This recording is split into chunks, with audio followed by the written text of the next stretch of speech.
Good morning, good morning, good morning, good morning, or good evening, whichever one tickles your fancy.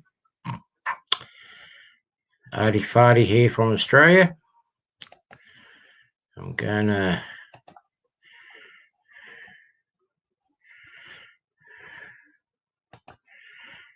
send some of you regulars an invite. If you just want to come in and have a chat, more than welcome to. So here we go. Now, no one's in yet, so yeah, been a new since I'm on a new live stream. It's going to take a while before I get some regular viewers on a Sunday. So anyway,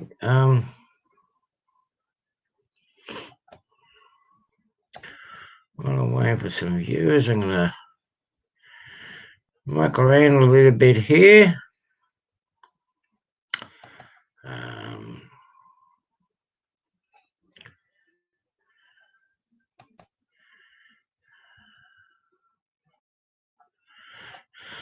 Okay.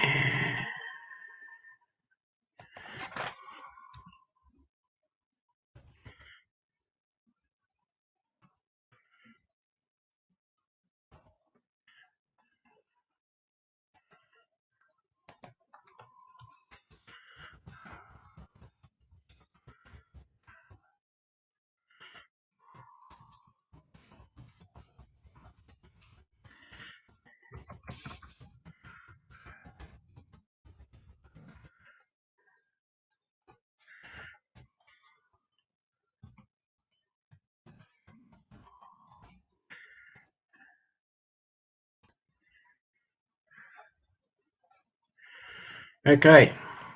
So, what's new? Not much. Had a few challenges on this week. I'm going to have to put a hold to the challenges shortly, due to the fact that I need to do some modifications to my wiring on my layout. So that means I won't be able to operate trains for some time. This is fun talking to you and talking to oneself. But anyway, yeah. Okay, who do I have here on chat?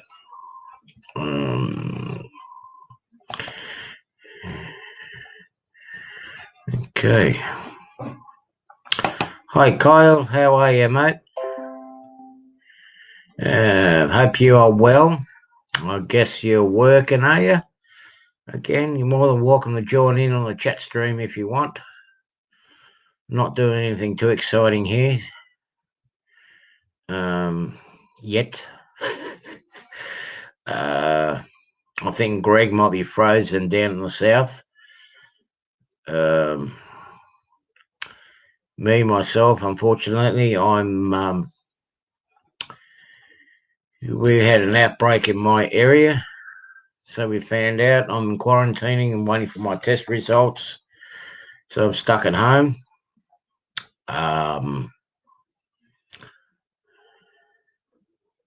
You're still at work, mate. You're a workaholic. Hope they're paying you well.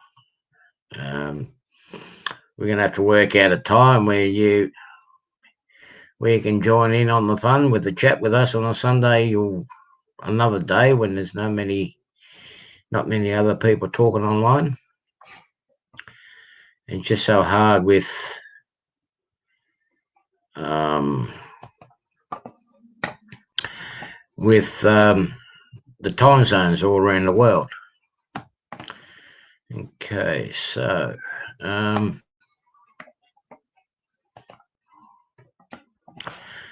going to try to find out somehow.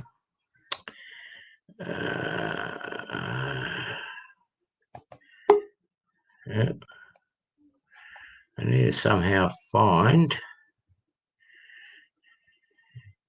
find out who's in the background. So, yeah.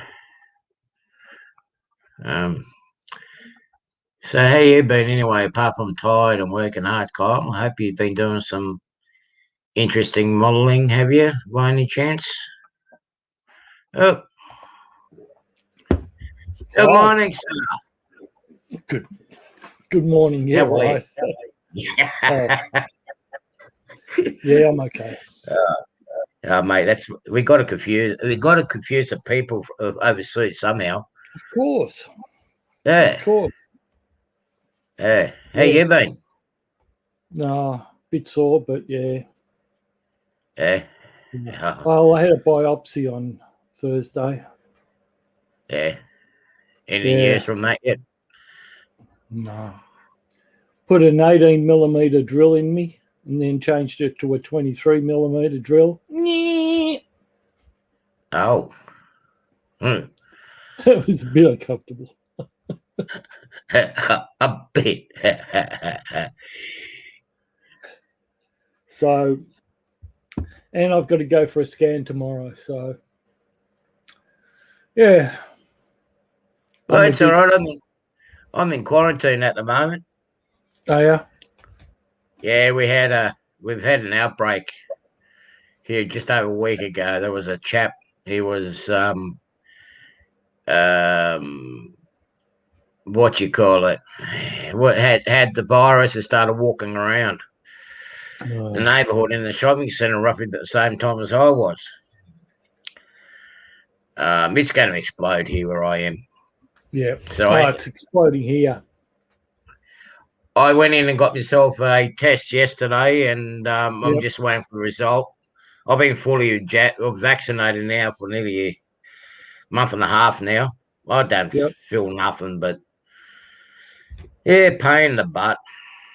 Yeah, well, I've got to go and have this PET scan tomorrow, which is sort of D-Day, I suppose. Yeah. You're trying to save money, and then you're in model railways, Kyle. Yeah, good luck. I've been trying to save money too, but it's hard in this hobby to save money. It is. Yeah. It's very hard. I mean, I just bought myself another engine, and I should have the other day on eBay. Yeah. An Amtrak engine.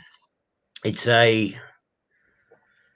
off a E9 B in it. Right. Proto. Didn't pay much for it. It's about 60. I think it's $65 I paid for it. That was you. Oh, why? Were you bidding for the same one? No, I wasn't, but I saw it. Oh, right. Okay. Yeah. No, I just bought a brand new engine from England, so. And, okay. And the other thing I bought, I don't know whether I should have or not, but anyway, I bought a 3D scanner. Oh, you did you? Yeah. Yes, I did. However, I bought it secondhand. Oh, okay. But from the manufacturer. Oh, okay. So hopefully it's okay. It's not a dear one because some of them are like $1,000 or more. Yeah. Yeah. But they wanted $139 for it. How much? 139 Australian dollars. That's a fire sale. Well, that's why I bought it. That's why I bought it. It's normally about $250 or something, but out here it's normally about $5. Yeah. But because I bought it from China, yeah. So hopefully it'll do the trick. If not, I might just flog it. I don't know.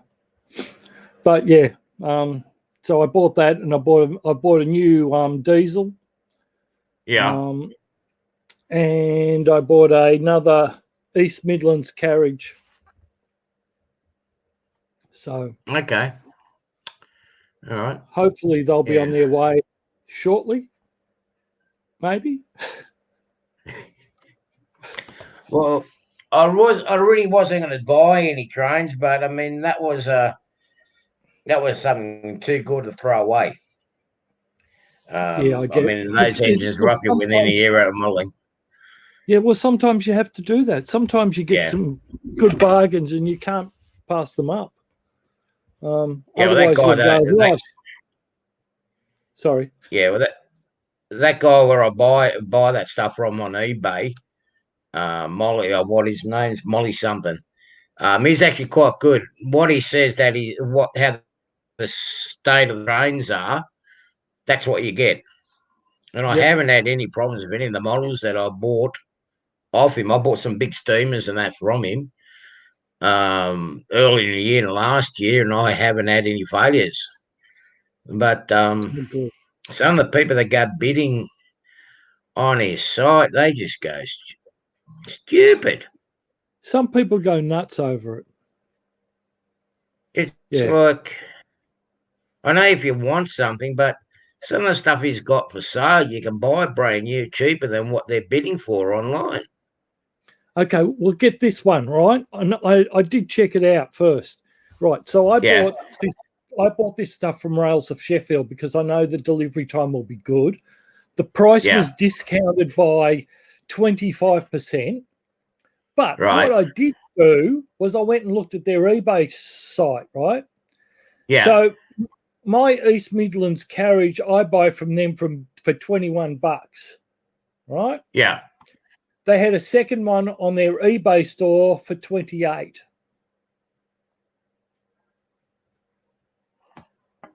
Right. Go figure. Yeah. Yeah. And I went, I'm not buying a second-hand one when a new one's cheaper. That's right. Yeah. Yeah, you really got to shop around. Yeah, you do. And you got to know what you got to know what you're wanting, and you got to know when to set a limit. Well, it's not just that. Look, it might be for you, but for me, it's trying to find a model. Trying to find a diesel that is in scale that's actually in stock. Oh, look, we get that in HO too. Yeah, no, but you'll find more in the American styles, right? They're a lot more plentiful than the English ones. So that all depends on what you're after too. Oh, look, I agree with you, but I went N scale, right, and looked at what they had in stock, and I think I had a choice of about 10. Right. I could have had a whole lot of them if I wanted to wait, but I didn't want to wait. So there's a couple of companies, particularly here, one out of Sydney, is overflooding the market for one, but they're overpriced. But you can't afford the stuff that he's pricing it at. No. You know, you just can't do it. And it's like, well, he's got all this stuff. By the time you get the money, I know he's timed it. I know he's time to get the arrival stuff in this time of the year because everyone's getting their tax returns. See, so they'll spend the money with the tax returns. Yep. Well, I'm not getting that much in my tax return this year. And then I've got the little one that's crook. So that's going to cost me a bit of an arm and a leg in the next few weeks. I mean, she's got to go to the vets on Tuesday. That's going to be $360 here. Oh, yeah. You know, and hopefully she doesn't need surgery because that's going to be another $300-400 on top. Yep. So there's $1,000 gone. Yep. But then again, we will get a reasonable tax return because my wife's been working from home. Yeah. And so, we bought a new laptop for her. So that's fully claimable. Yeah. So every cent we paid for the laptop we'll get back. Yeah. So we'll get, a fair percentage of our electricity back. So we will get a tax return. Whether I get anything out of it or not's another thing. But yeah, but see, with me not working in the last 12 months, see, there's not much I can claim. Yeah, well, I don't claim a tax. I haven't done a tax return in 10 years. Mm. We've got nothing to claim. Yeah. Yeah. So so what happens is my missus, she claims for me. So there's there's an allowance of about $800 before you start. Yeah. So we will get a tax return, but how much? Who knows? Last year I think we got over $2,000. So yeah, well, see, my estimation at the moment is $2,500. But I mean, I can take $1,500 out of that, or for the vet bills, Yeah. And then I've got to make sure that I've got all the money aside and whatnot in case, for when I'm not getting my wages or whatever, I've got to have money aside, pay the bills, pay the rent, and be advancing the rent. Yep. Because how the payments go with insurance companies, they sometimes get a bit slack in the payments. Yep. My mate Dave has had a similar thing, so yeah, I know. Yeah. He was truck driving and delivering bread. Yeah. And he did his back in and I know January or February this year, and yeah, he's only just started going back to work. Yeah. But well, see, now everything's on hold at the moment. I've still got to have my right hand operated, but because everything's shut down at the moment, and that's classed now as not essential. Hey? I was lucky to get in. Yeah, only because your case could be serious. Well, it could be, but they don't know. Yeah. You got to go, Kyle. Jeez. That's unfortunate. Oh, you got a storm coming. Okay, well, you take care. We'll talk to you again soon, eh, Kyle? Take care, Kyle. Yeah, mate. Yeah. Yeah, we'll catch up another time. We'll have to have a chat to see when you can come and join us for a chat, eh? Yeah, definitely. Yeah. So. So I was but it was only because the surgeon really pushed it through. He really went way out of the ballpark for me. So, and to get a PEP scan tomorrow, although that's the one I'm not looking forward to, but I guess it'll tell me where I'm at. Yeah. Yeah, but I was lucky to get those appointments.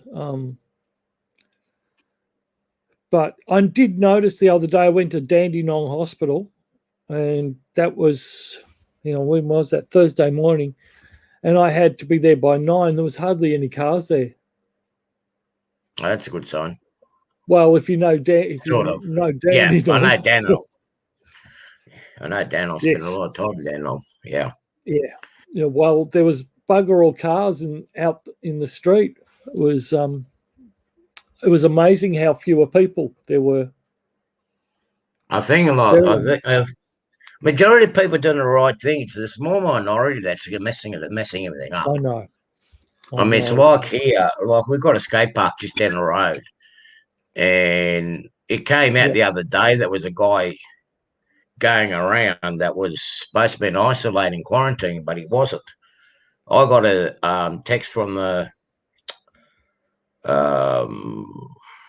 health department yesterday afternoon. Yep. Right, to go and get tested and whatnot. I mean, that's with that QR tracing. Yes. Because a few of those days was roughly about the times that I go up to do my go up to the local shop here. Yep. But you go down the local skate park and they're all gathered amongst, and it's like the majority of that's in hospital at the moment, and infections are all kids. Yes, they are. They're all under, what is it, 60% are under under the age of 25? 30. Oh, Under under the age of 30. 30. Yeah. Yeah, that's And here huge. they And all, that just, all gathered down the road here at the skate park. It's like, well, it they were shows saying you on the, how selfish they are. yeah, yeah, and they were saying on Facebook, oh, but the kid's got to get out. It's like, well, okay, go for it. Let him be. Let him be. But don't come crying like those people out of Wilcannia are crying about being left, not getting any help and assistance. I Yeah, mean, there was over 300 odd people over there. It was on the I current saw affairs the something other about it. night. Yeah, I've been to Wilcannia, driven down that road.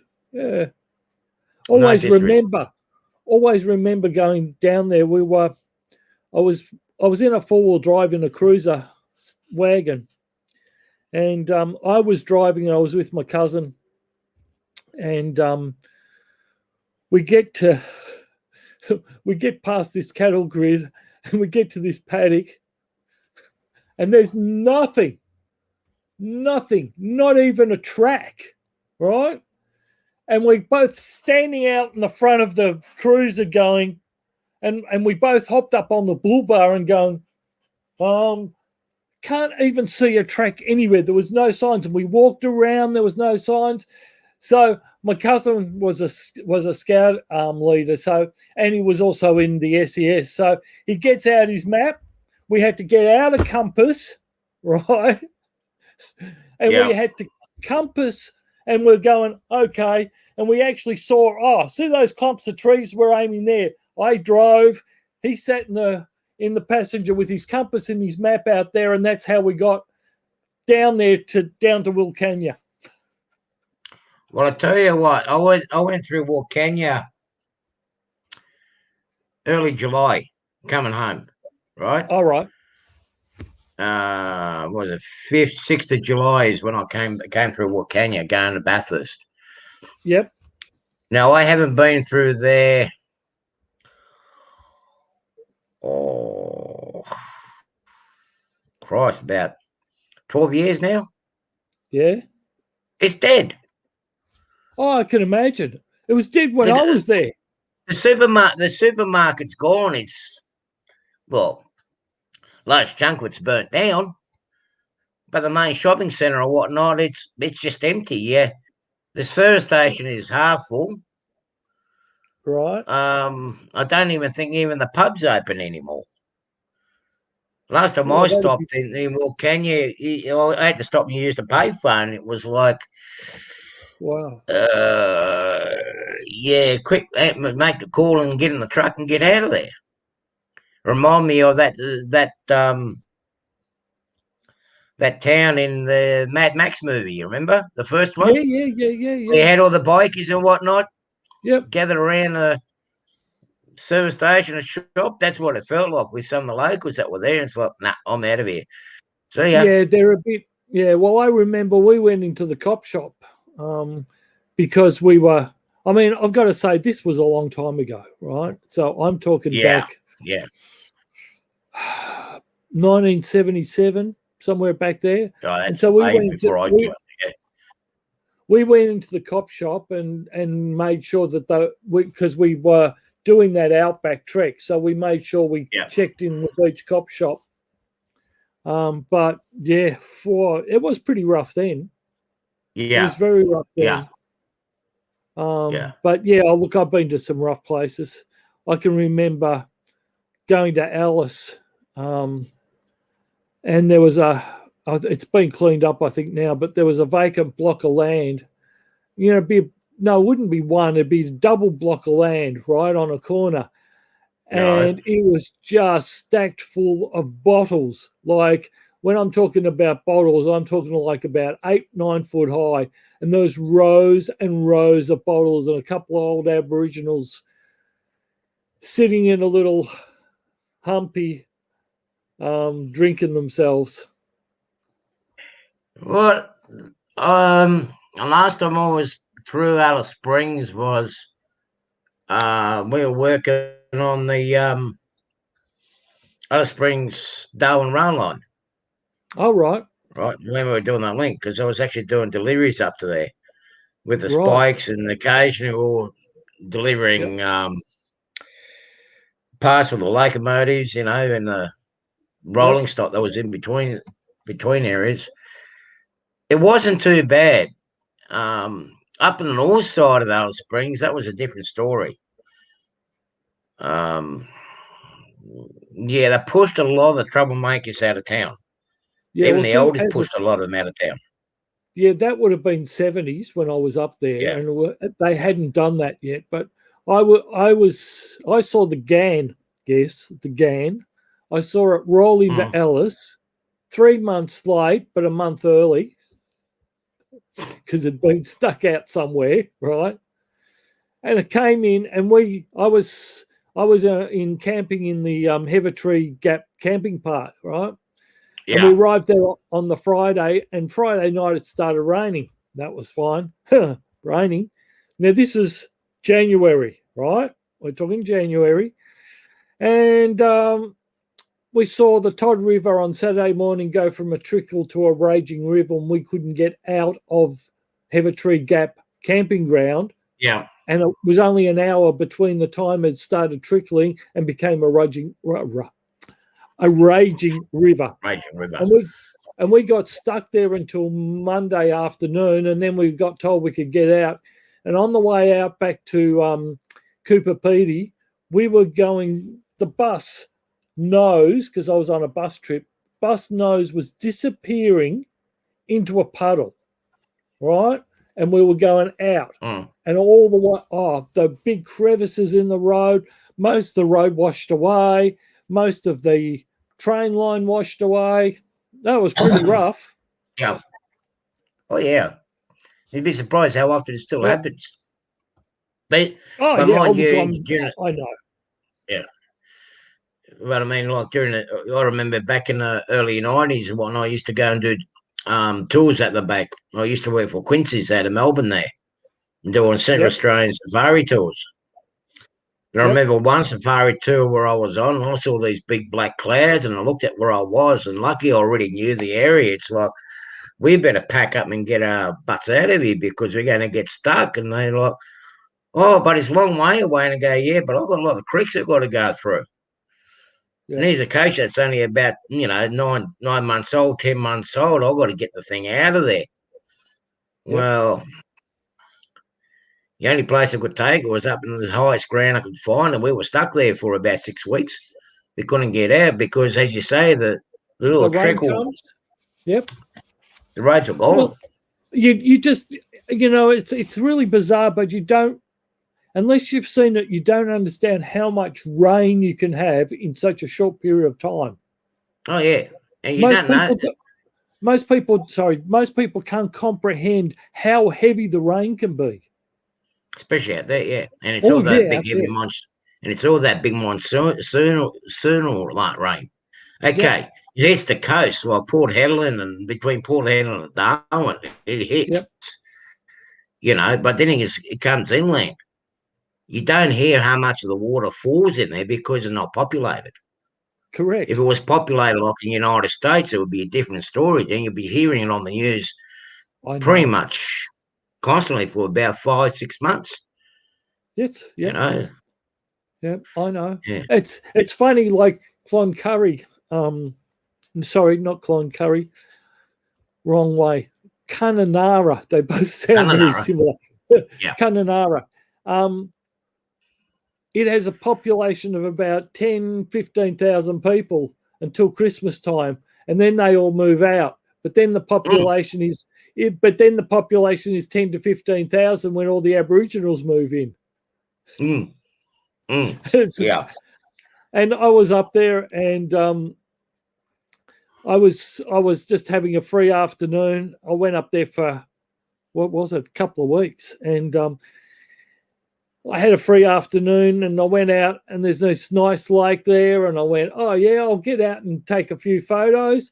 And I was just about to get out, and all of a sudden there was about 500 sets of eyes, and I went, no, I'm not getting out whatsoever.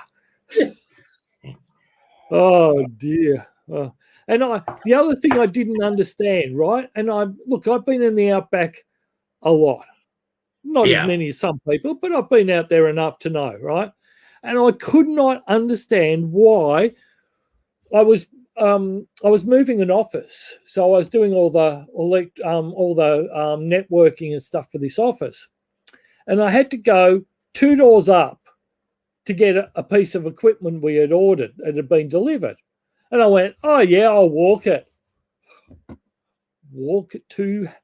Everybody used to drive, and I went, "What the? What a pair of slackers, driving up there." I walked two blocks or two houses. Oh well, two maybe factory blocks up. It wasn't that far. It might have been 100 meters. Yeah. Never again would I walk that. Holy dolly! How many times did you get hit by the kids? No, I was just stunned by the humidity that hit me.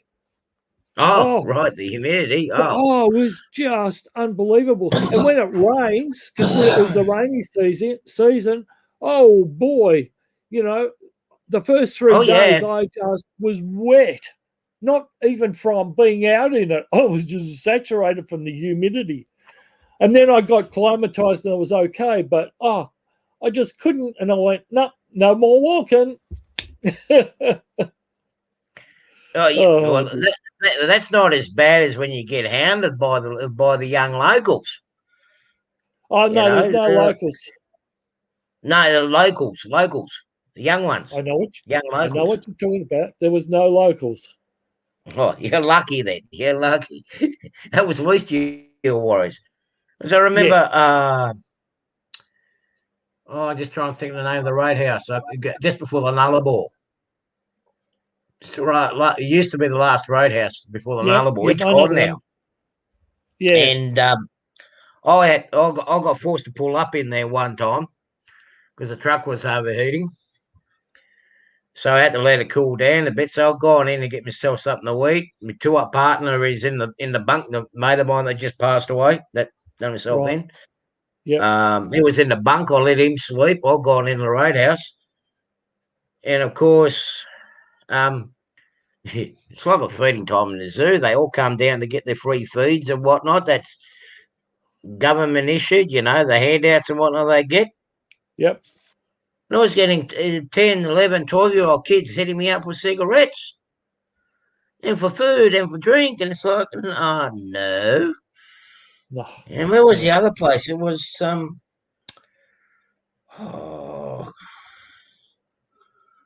think, was it Catherine or Tennant Creek? One of those two. Over there as well. I end up walking, from the depot to the local shop, and the young kids were just getting bombarded by them. It's like, well, I'm not going to do that. I've never had that. And I've been, even Cloncurry, I was there. I was there for 2.5 weeks. And no, that was fine. But then again, that's not that sort of town. It's mainly drivers in Cloncurry. But yeah, I've been to some of those places. I guess I've been lucky, but and that wasn't that long ago when I was in Kununurra or Cloncurry. It was only just Some of the places not too bad. I've got to give it that much. Some of the places not too bad, but then you get. G'day, Mel's. How are you? How you going, Mel's? Kyle is actually gone. He deserted us, I think. Yeah. Yeah. He's gone to do a bit of work. Yeah. So, no, we've I've had some interesting trips out in the centre. It's like, I do miss it. I mean, I would love to get back out there and spend another couple of years out there, and do a bit of road works and whatnot. And it's isolated, but I mean, it's a good place to go and recharge your brain, Yeah, look, and you can't spend too much money while you're out there either. No, well, that's true too. Well, when I was up there, I didn't spend much money because everything was being paid for. But the biggest thing I found was Cloncurry, because I was there for I was up there twice, but the second time, which was, as I said, for about 2.5 weeks, Saturday lunchtime, 1 o'clock, everything shut. Mm. And then I went, okay, and I was working all weekend because that was, if I worked all weekend, I didn't have to stay there for any longer. And I don't mean that nastily. I just mean, what am I going to do on the weekend? I'm in a town that's really hot. It's 40 plus degrees, too hot to do anything. So I worked all weekend. And I got back, and Saturday was okay, but Sunday I went to go out, and the motel that I was staying at, the guy says, "Oh, by the way, there's nothing open tonight, and what are you going to do for tea? The only thing you can do is go into Mount Isa." And I went, "I don't want to drive 2.5 hours." He said, "Well, that's why I'm asking, because if you don't mind a bit of bar food, I'll whip you up something when you come back in." And I went, "Oh, yeah, that'd be great. Thanks. Save me having to go to Mount Isa." But it was a bit, just to even get anything after Saturday lunch for the whole weekend was a bit hard. But I was working anyway, so it didn't really matter. But bit of the old-fashioned normal life there, Greg. Yeah, look, I know that, but you're not used to. Well, I get what you're saying, but when you're not used to it. You used to go down the street, or even Esperance and Albany were the same. I couldn't believe Albany. I still can't. This was what year was it? I would be late noughties, so 2008, 2009, somewhere around there, right? And I found this nice little place open for lunch, and that was fine. It must have been Sunday. And I was walking down the street, and next thing I noticed, there's a shop open. I went, "Oh, I'll go and have a look." And it was a record shop. Right. And the biggest hot items was cassettes. They had thousands of cassettes in there. Now, cassettes hadn't been around for 25 years. That's right. And it was their hot item. They were selling them like hotcakes. I went, cassettes? Oh, that was a bizarre place. Absolutely bizarre. But, yeah, look. And the other one was Esperance.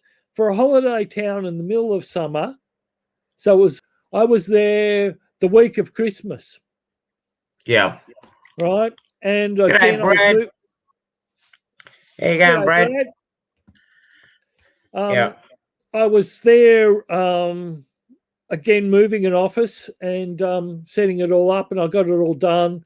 And I was about to go home, but I'd go down the street at night at 5 o'clock after finishing work, and you get out your machine gun and you shoot it down, and you wouldn't hit anything. There was dead as a doornail.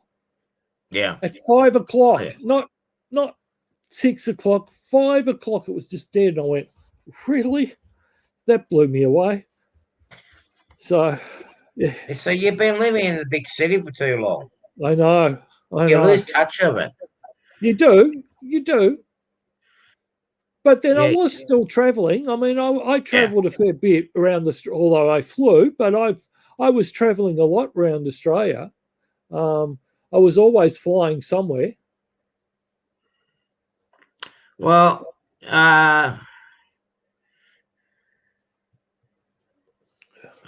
Mel's still talking to Brad, I think. Brad, yeah, that's what I was looking at. Yeah. Well, my last trip across, I can't get over how dead everything is now. Everything is, a lot of places, towns and whatnot, they're just all slowly dying. Yeah. How much longer they're going to last, I don't know. Some of the parts where Genesee and Wyoming went into and took over the lines from Pacific National, was it? Yeah, Pacific National. Yep. No, not Pacific National. Australian National. Yes. Right? In South Australia, particularly in South Australia.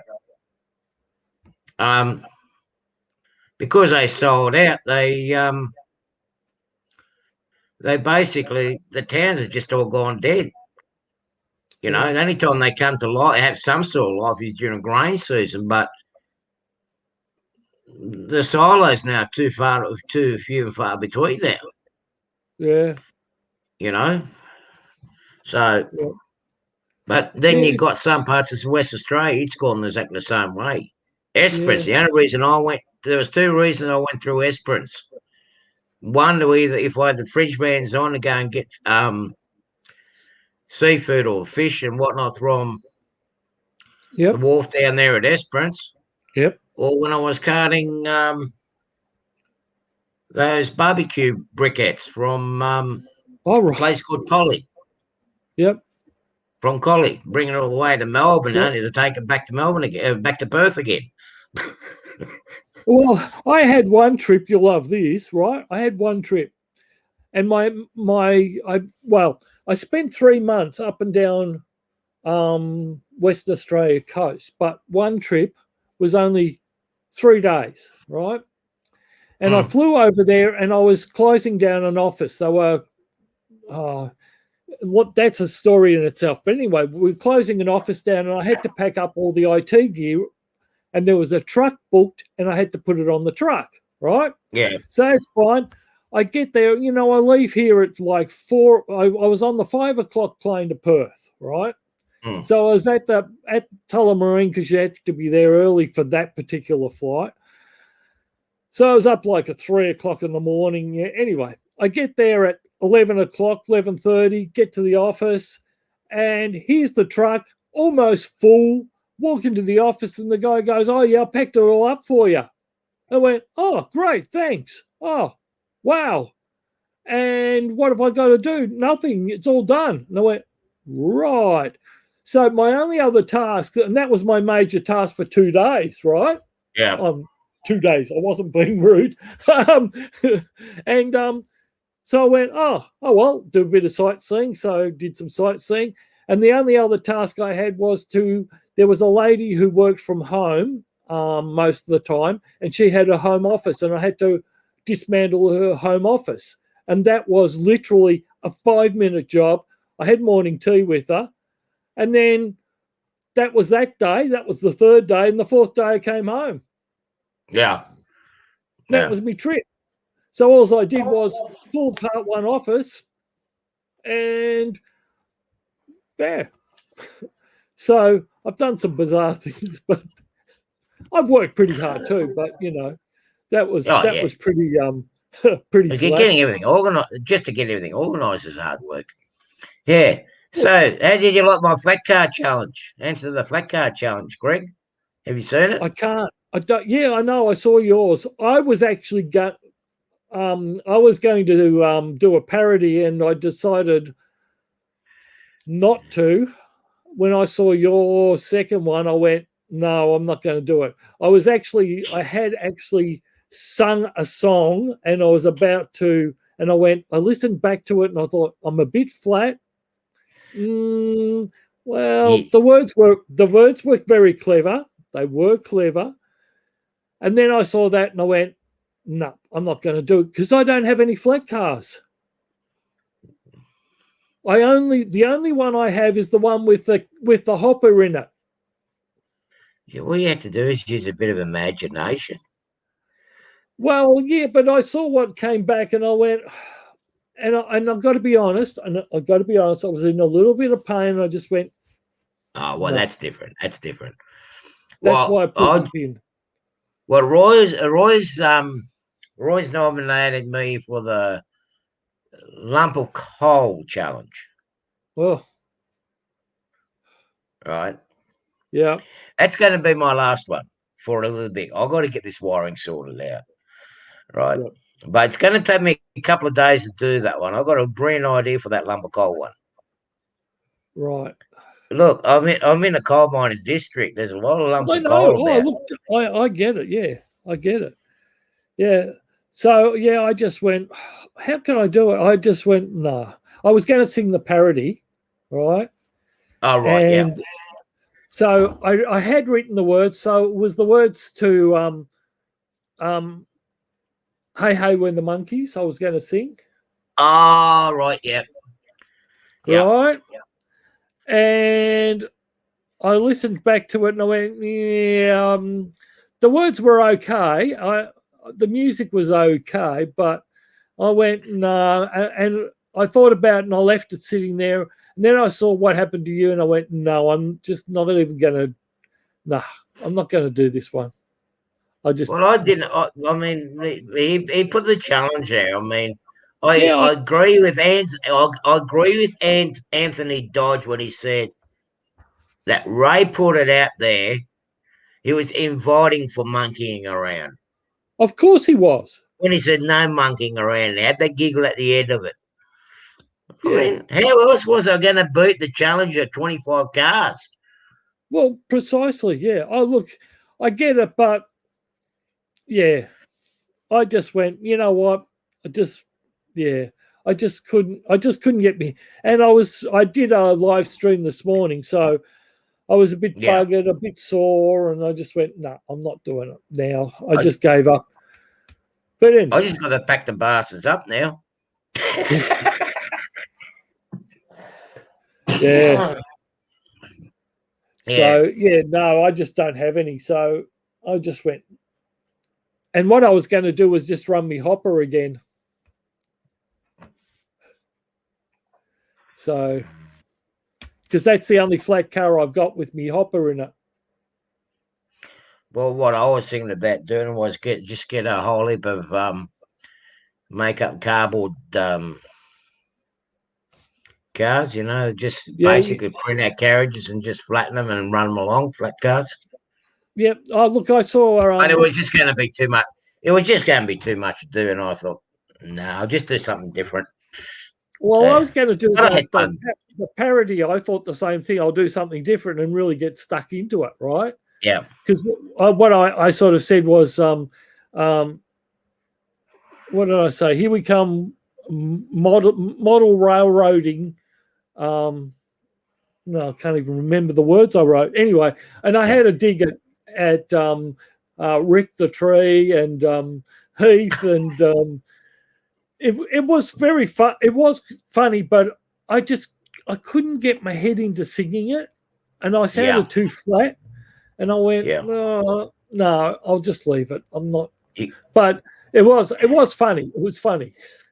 You got to be in it to be able to. Your mind's got to be into it to make it work. If it's not in there, it's not going to work. Especially when you're trying to make it funny. Yes, I know, and I wasn't quite into it, so I just killed it, and then I saw yours, and I went, nah, it's not worth it. I'll just not do it. But I had an idea for another one. I still might do it, but might not be till middle of next week. But it was a dig at everything.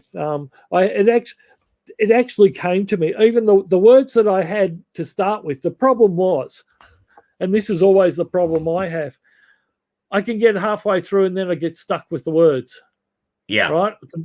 I had some really good words, but after that I got stuck and I went, oh, well, I could make it short, but I wasn't feeling it. I just wasn't feeling it. So, but mind you, there was a lot of weight in my carriages, because a lot of those carriages that I've got, they're actually die-cut metal carriages, especially old flat ones. That's all just die-cast metal. It's really heavy. I mean, there'd be at least about 5-6 kilos in it. And that poor engine was struggling at the end when I gave it another 5 to pull. Oh, it was just. Oh, it did it. Yeah. It did it. Just stopped a couple of times. My car with me hopper in it. Yeah.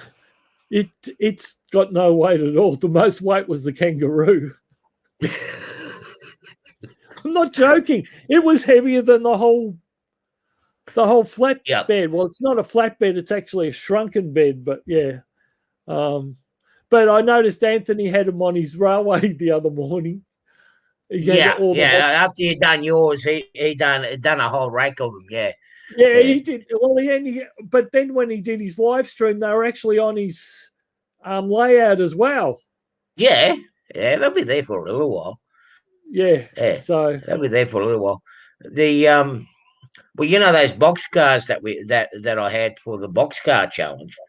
Yeah. A lot of the front ones that we have there, they're actually weigh roughly about 3 times heavier than what they should, or 5 times heavier than what they should. The reason being is they were actually made specially for one of the clubs I used to go to up in Sydney. And every time there's Olympics on, or the Commonwealth Games or the Winter Olympics are on, we do challenges at the club. One of them is weightlifting, like you get up the grade of 2% going around this curved grade with a single engine. The one that makes it up the furthest actually, wins the prize. But these carriages about,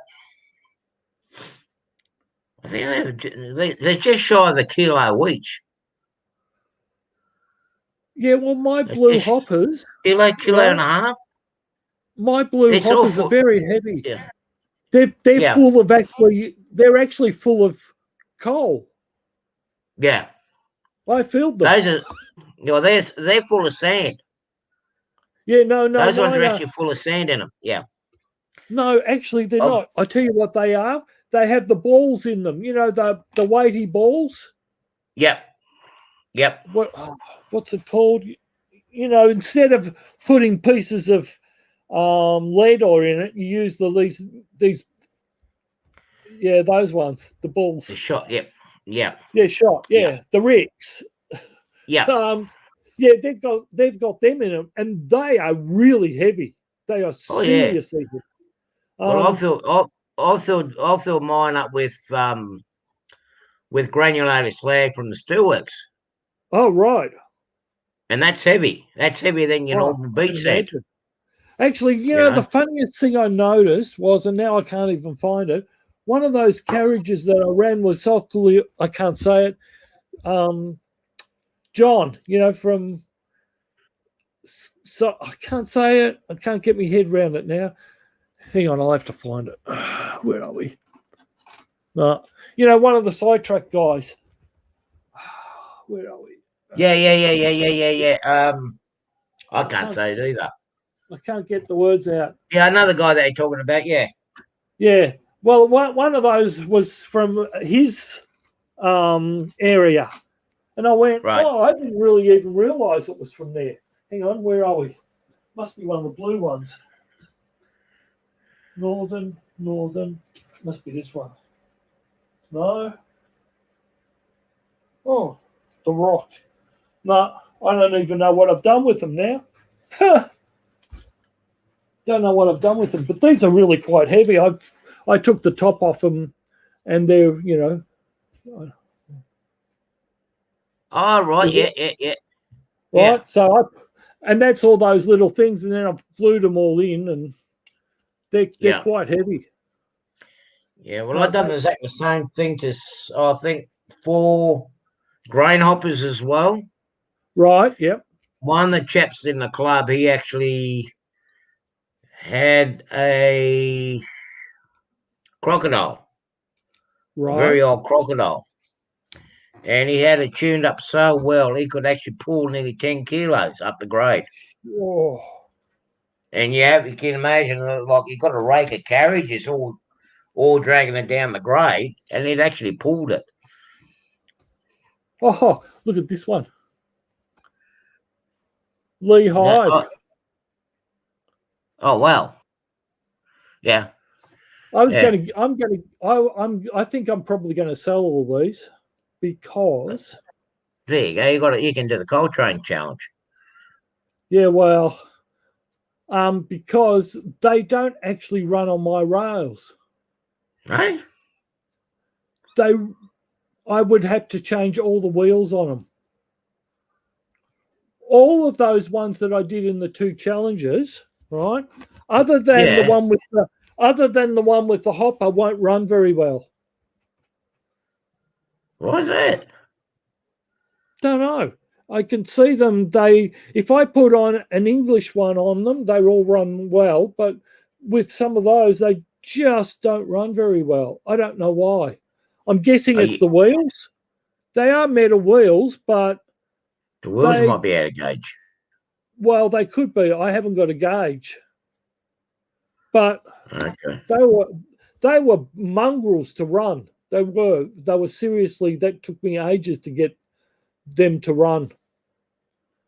So Okay. yeah, I don't know. I'm in two minds about those ones, but that's all I've got. I think I've got one more somewhere which is missing a wheel or something, and I need to put on. But yeah. So what gauge of tractor? I mean, what brand of track are you using? Kato. Kato. Oh, okay. Right. The reason why I used Kato, right, because I got peeved off with Pico. The one engine that I had to start with, which is this one. Hang on, I'll grab him. The Old Faithful. Oh, the Old Faithful. Oh, yeah. Right, he's a 1970s. Mm. All right. When I ran him, and where are we? I had some blood and bone coaches, right? Yeah. I tried 80 and I tried code 100 and I tried code 55, and none of them would run around my layout. Mm. And I went, I don't know. I don't get this. I went to a whole lot of places, right? And everybody went, nah, they should all, you shouldn't have a problem. One day, I very rarely go to, I went to Train World, all right? Yeah.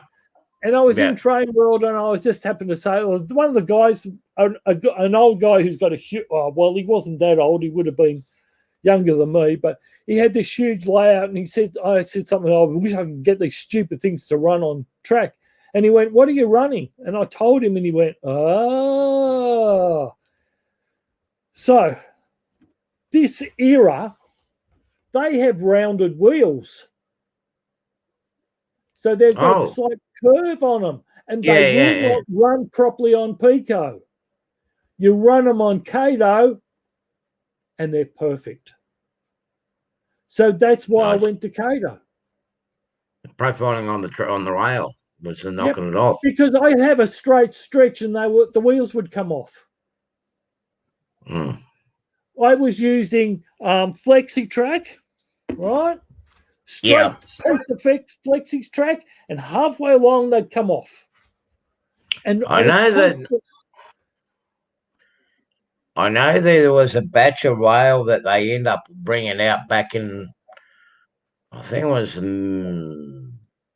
late 90s, early 2000s. They came out with a batch of rails, Pico, particularly I know with HO, because I lay the tracks down and nice and level.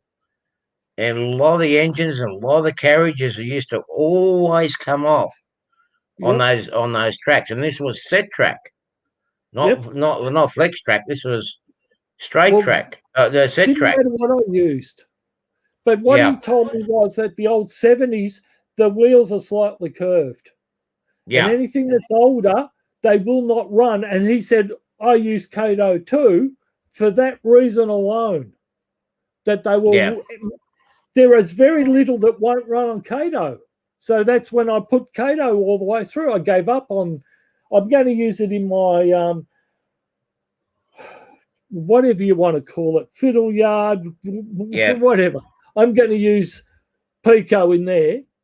And I've got an adapter to go from Kato down to Pico, because I figure I'm not going to go fast and it should be okay. But to get anywhere, that's why I converted to Kato. I just couldn't handle the derailments all the time. Yeah. Well, the new batch of track that I've got now, which I used outside, they're actually not too bad. They're actually quite good. I have no drums, but you see what I've noticed in the old batches of tractor they had a slight curvature in them too. So when you joined them, right, even though they were brand new at the pack, what would happen when you got to join? The track would be like this. Yeah. Even though you're trying to straighten it, you'd always end up having that slight little indentation in it, you know. Yeah, I see that. Nothing worse than having it in a hidden area where you couldn't get to it, and the engine's always derailed. Oh, well, you see, that's why. Right, even though I've got the hill up there, right, or the underneath the top, and same with here, I've got the 2 levels. I can pull each of those pieces out for that reason. Because I went, I'm not going to stuff around. So every piece, and by using Kato, you can easily disconnect it and rejoin it. Yeah. And that's another reason why I went for Kato. Yeah. And so all the ones under this front piece. So hang on, let me change me. Where are we? Where's my camera? Yeah, you work that out. I'm going to get a jacket. It's getting bloody cold here. You're sending too much cold up here. I've got the heater on and I'm getting bloody hot. Yeah, well, the rabbit's got the heater. Oh.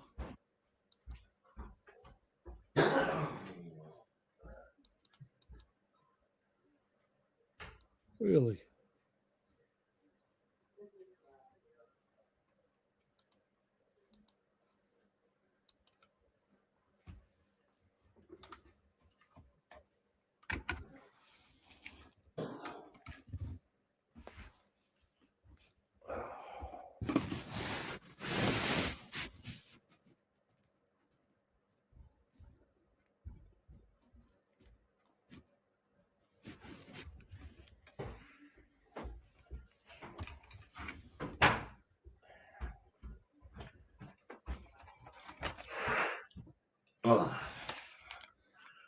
Okay, I'm back.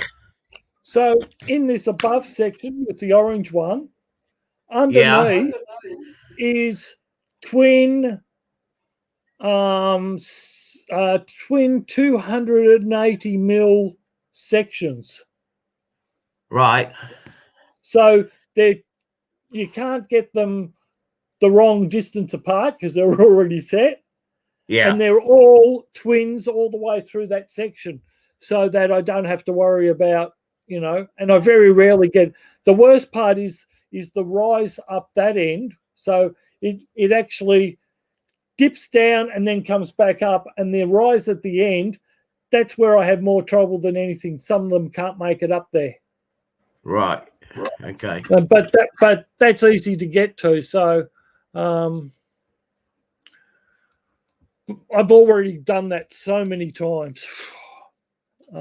Just to get I had it too deep, I think, and the rise was too much, but I've got it reasonable now so that most things get up there. But I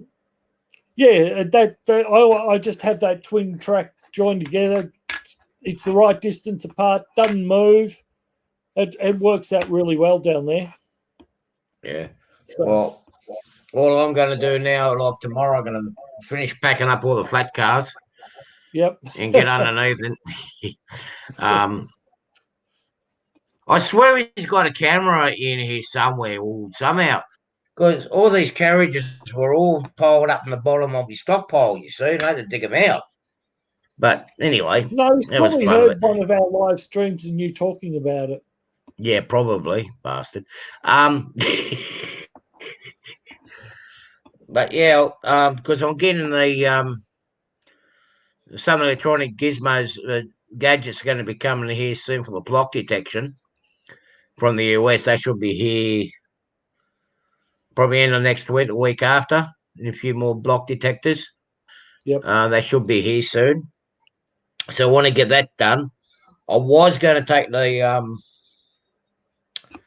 I need to repaint the turntable, but we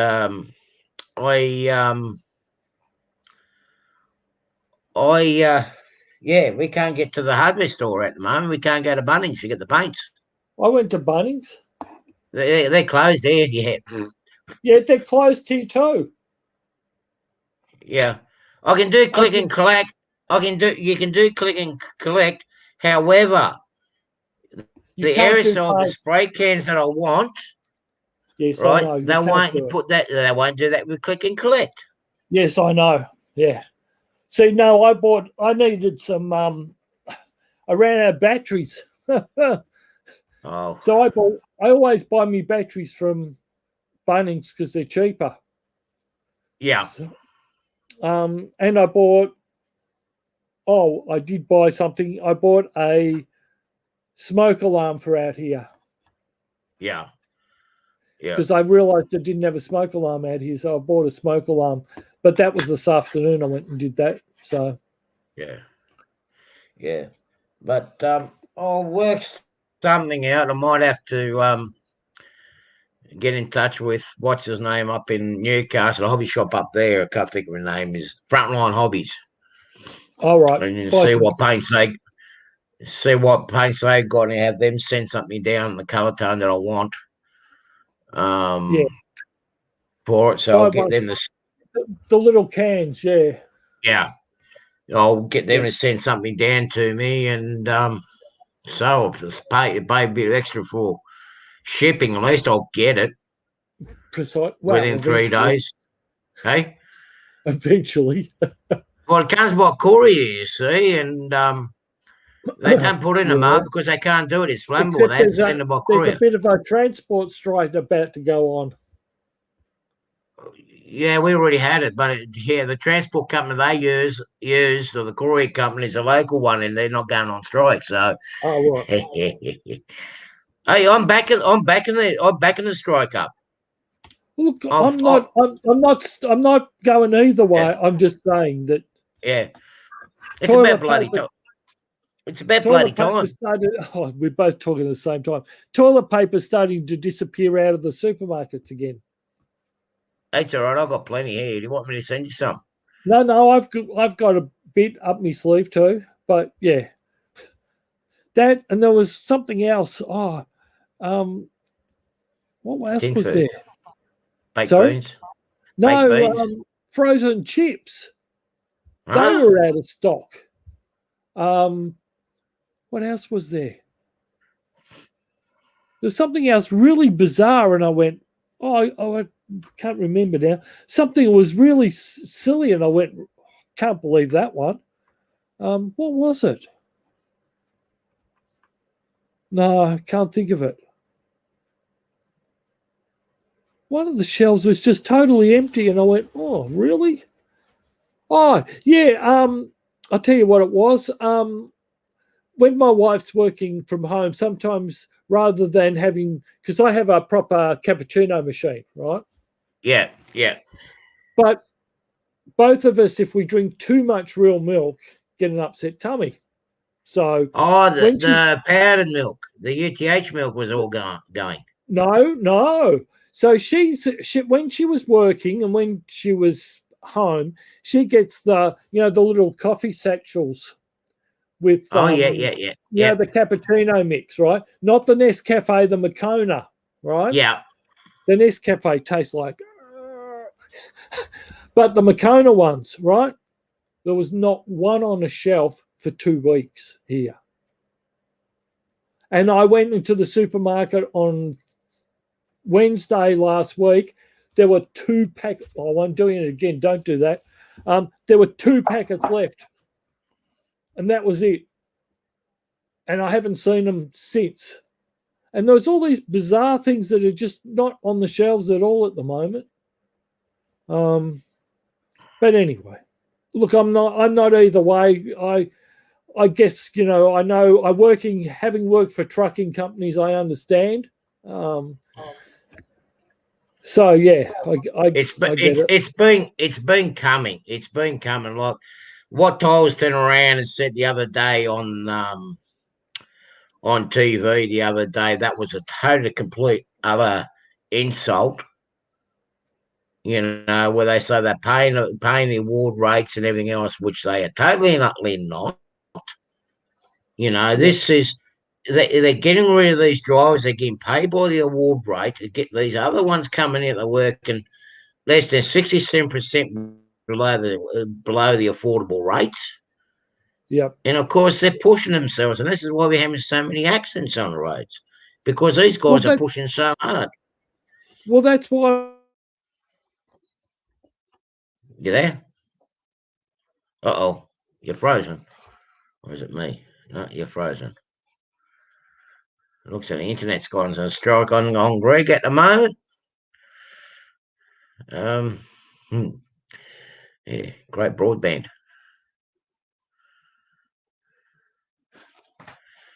All right.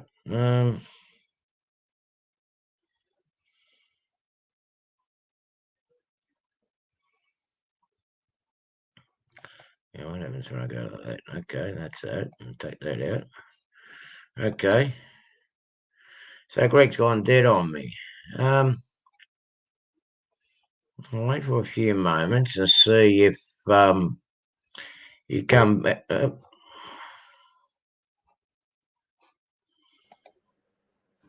back. You died on me, Greg. I know. Must have been. It's me. I died. Yeah. That's another thing. The bloody internet's been in and out so much. Oh, it's unreal. Well, it's been pretty good up here because a lot of the kids in the local high school haven't been going to the local high school, have they? They've been going to the local skate park. Yeah, well, see, we've got a lot of people who are working from home around here and a lot of kids. Yeah. So it is really bad. We've had outages of anything up to 3 or 4 hours. Oh, jeez. Yeah, I know. But I do have a laptop that I can go out on my mobile chip, but I can only do that in certain places. So Yeah. Yeah, so it's not real flash at the moment, but it's just something we have to live with. Yeah, for a little bit longer. Yeah, it's basically they're actually overloaded. That's the problem. There's too many people on. They're overloaded, and then they heat up and they shut down. Well, they never prepared for it, were they? Well, who's prepared for every Tom, Dick, and Harry to be on at the same time and to be working heavily? That would have never ever entered their minds.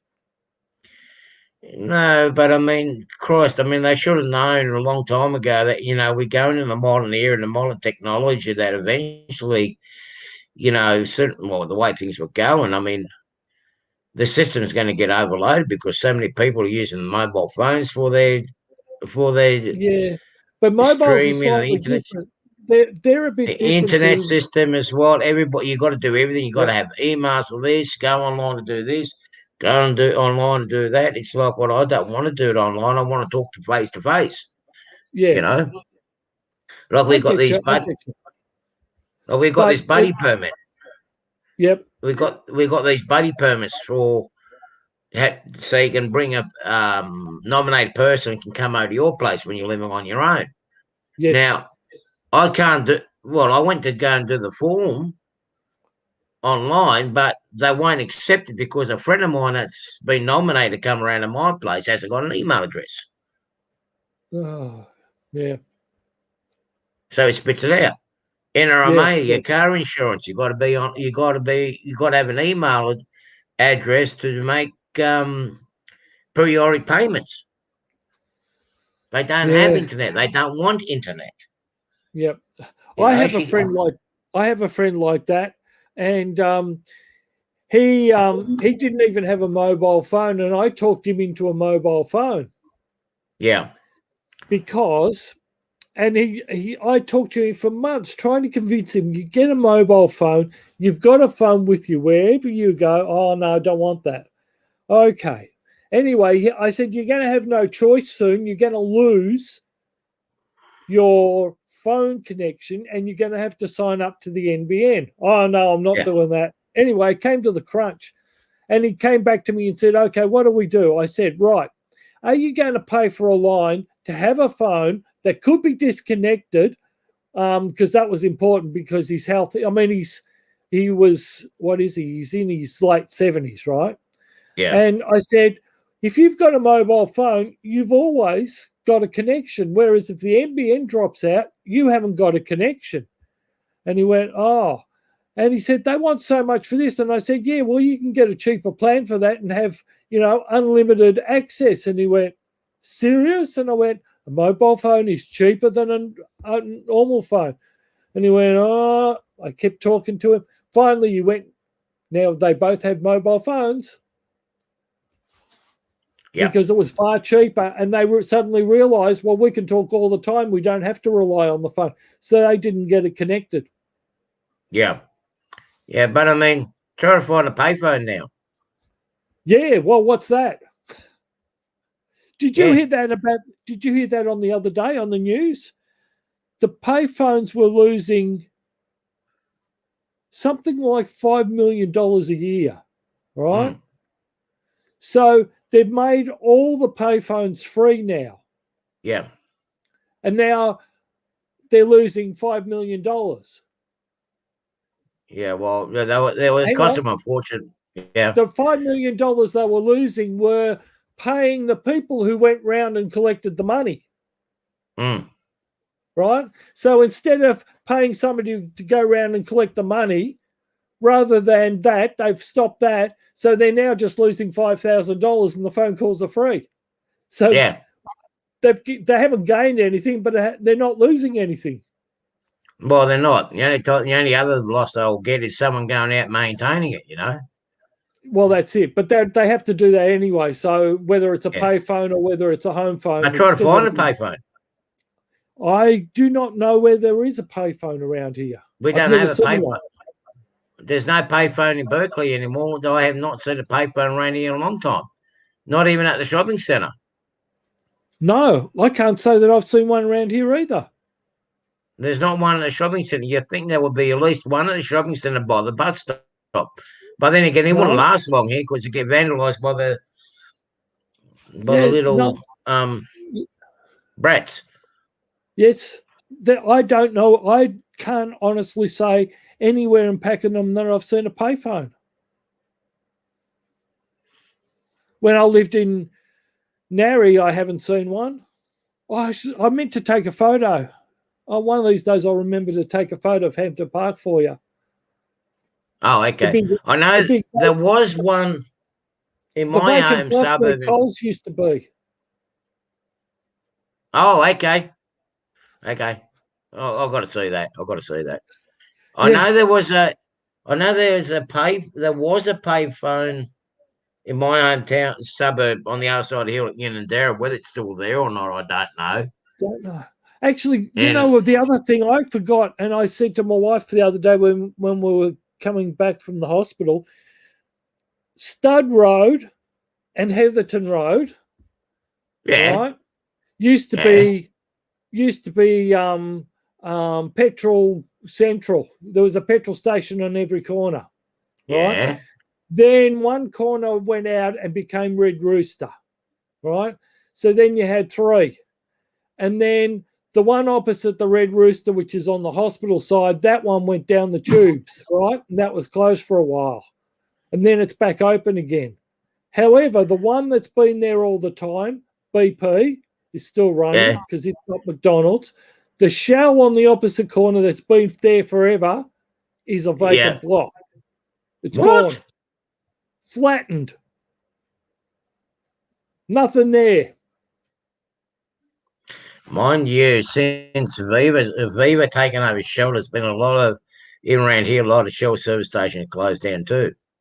Have there? Oh, well, but this is not closed down. This is demolished. Like, there's nothing there. Just dirt. That's what they do. Burnt.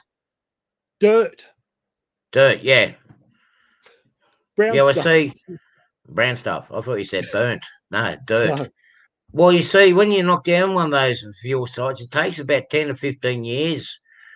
And even after you turn the soil over before it becomes decontaminated, before they'll be able to build on.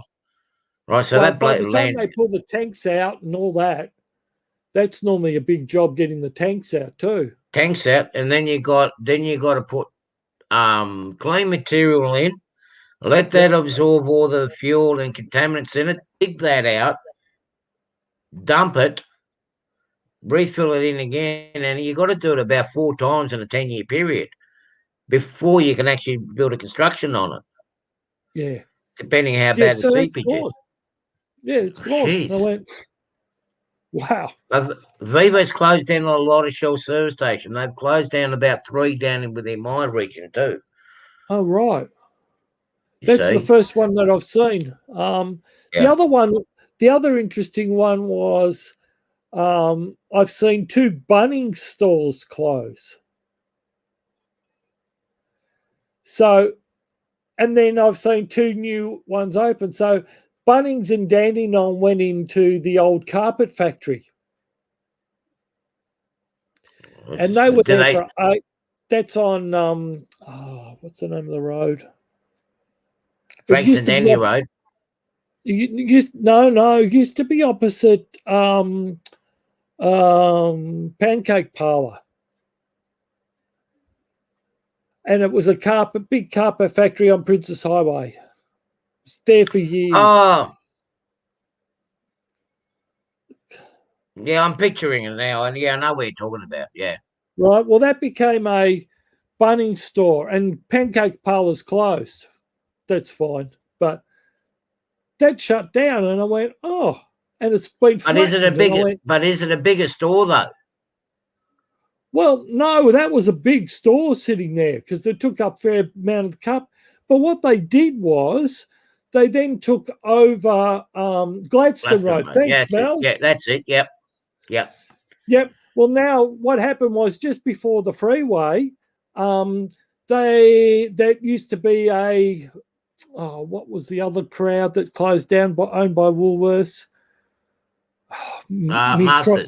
Masters closed down there, and Bunnings has moved in there.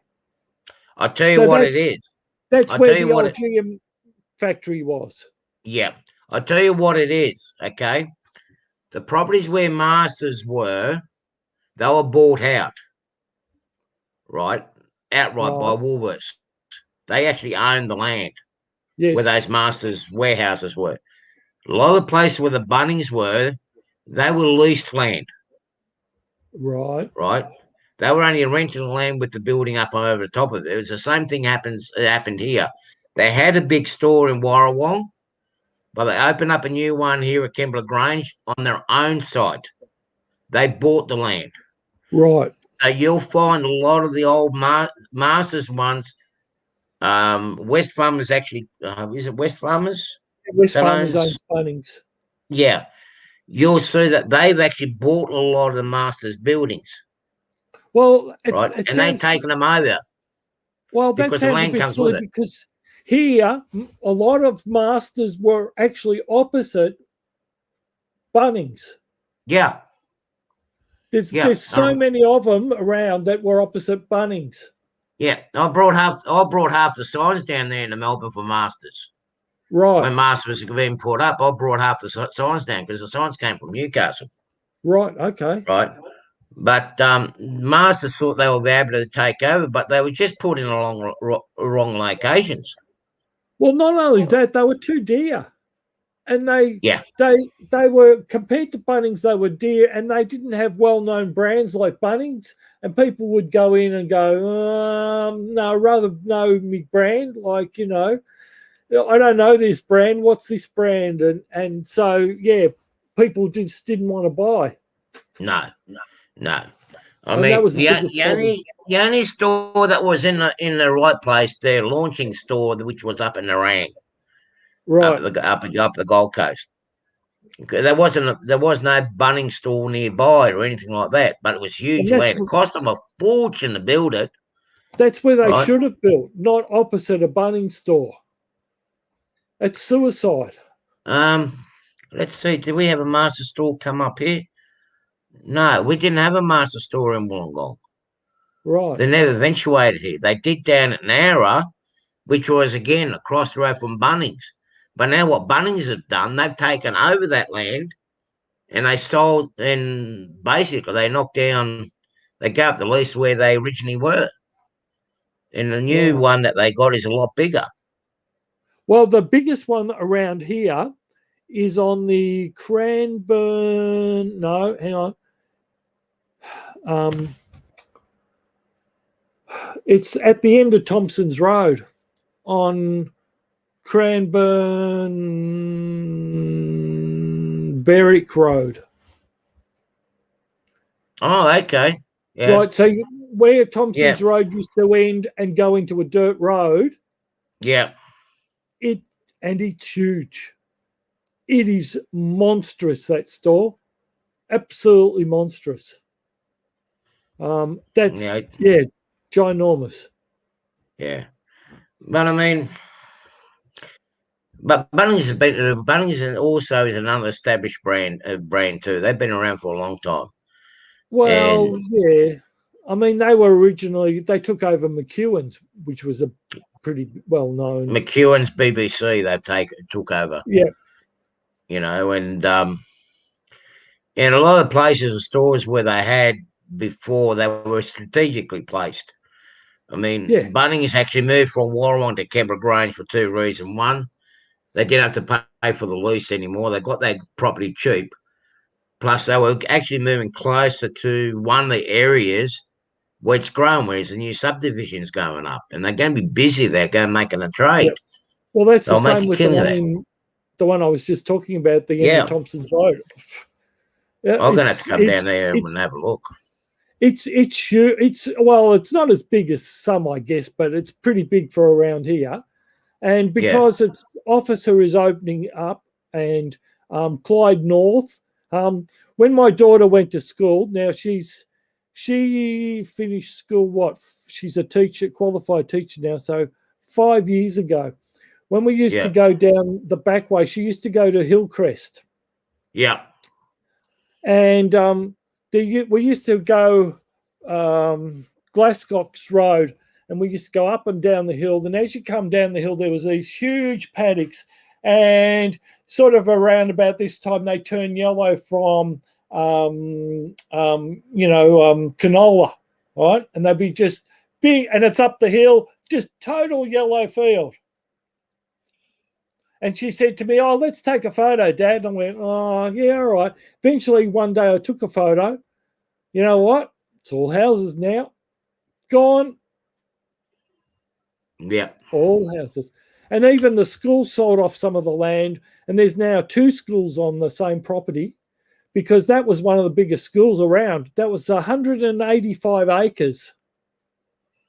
And she did horse ride. Sorry?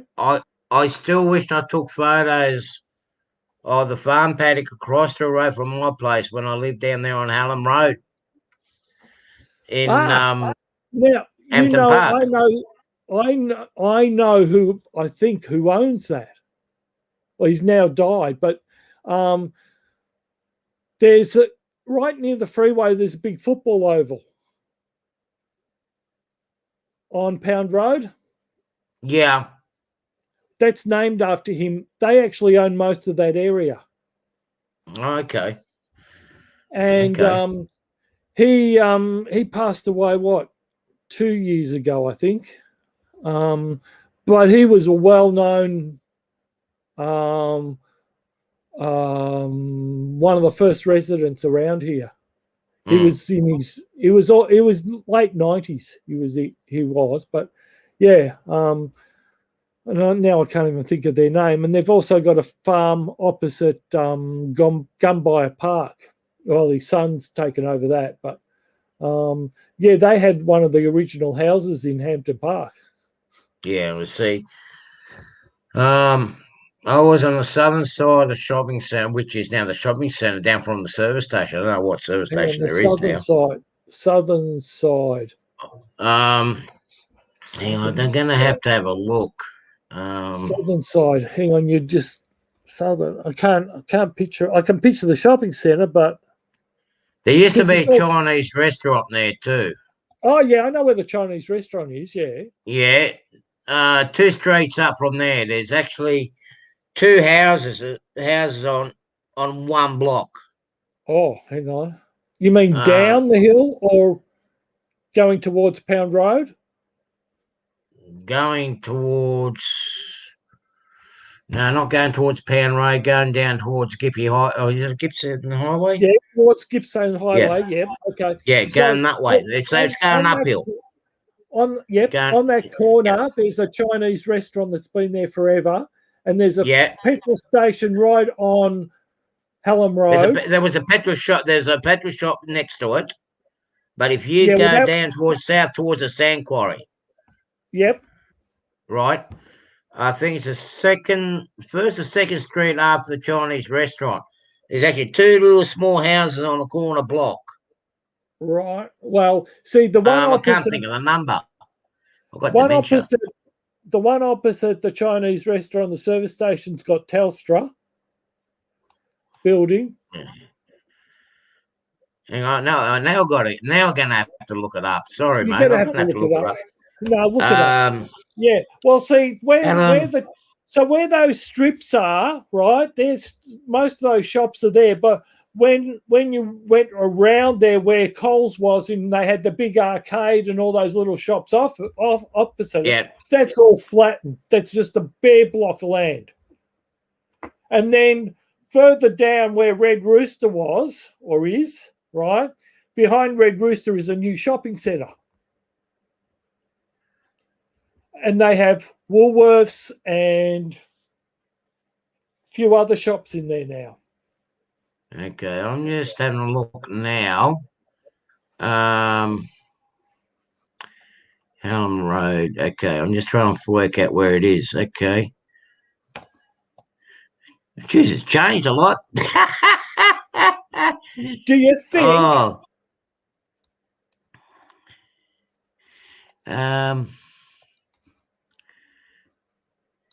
Holy moly. Yeah, it has changed a bit. Are you doing Google Earth, are you? Yeah. Oh, Jesus. Okay, there's the Coles. Hampton Park. Ivan Crescent, there you go. No, it can't be it. Hampton Park Shopping Centre.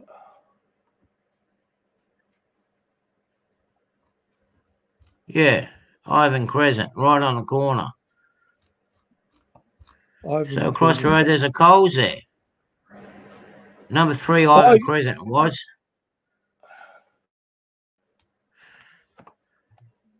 So there's a Coles shopping centre across the road from it. Interesting. Hang on, Ivan Crescent. Ivan Crescent. Well, yeah, you mean on the South Gippy? No, on Adam Road. Hang on, let me try to share it with you. Okay. Show me where you're talking about, because I think we're talking different places. Yeah. Let's see how I can share this with you. Okay, we got that. Okay, hang on. Let me share. Share screen. Okay. This is a good exercise for me, mate. Yep, I'm pushing your buttons. Yeah.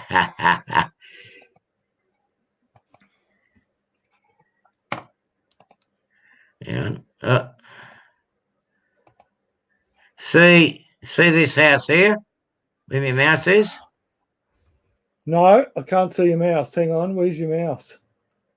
Oh. No, I can't see your mouse. Ivan Crescent, yeah. See how you got that? You see how you got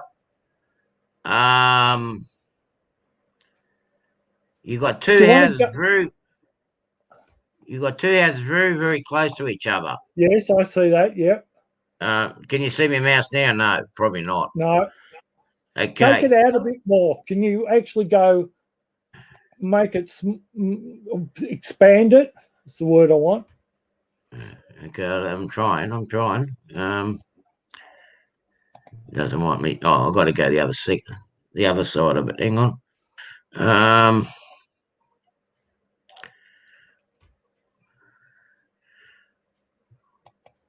I'm new to all this. Yeah, no, that's all right. Okay, because there you got the Coles car park. Is it a Coles car park? No, it's primary school. It's a primary school, yeah.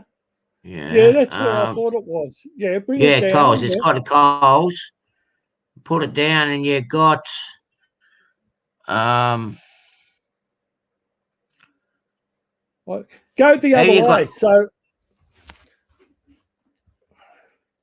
no, go straight down. Between Ivan Crescent and Eddie's Avenue, but onto the left of it on Hallam Road.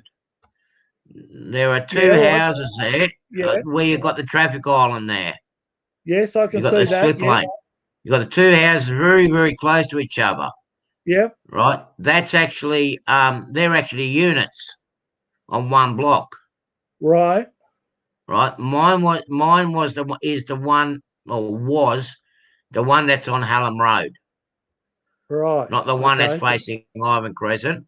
Okay, pull it down a bit more. I'm trying. That's as far as I can get it. Won't go any further? No, it won't let me. I'll have to go to Google Earth. It was number 3, Ivan Crescent. Let me see if I can get it up on Google. Oh, hang on. That's... Where am I? I'm going to try this.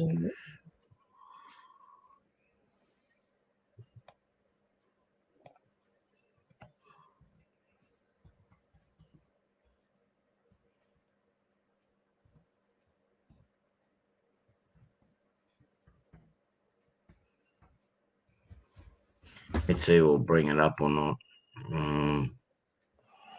So, oh yeah, you were where I thought you were. That's St. Kevin's, yeah.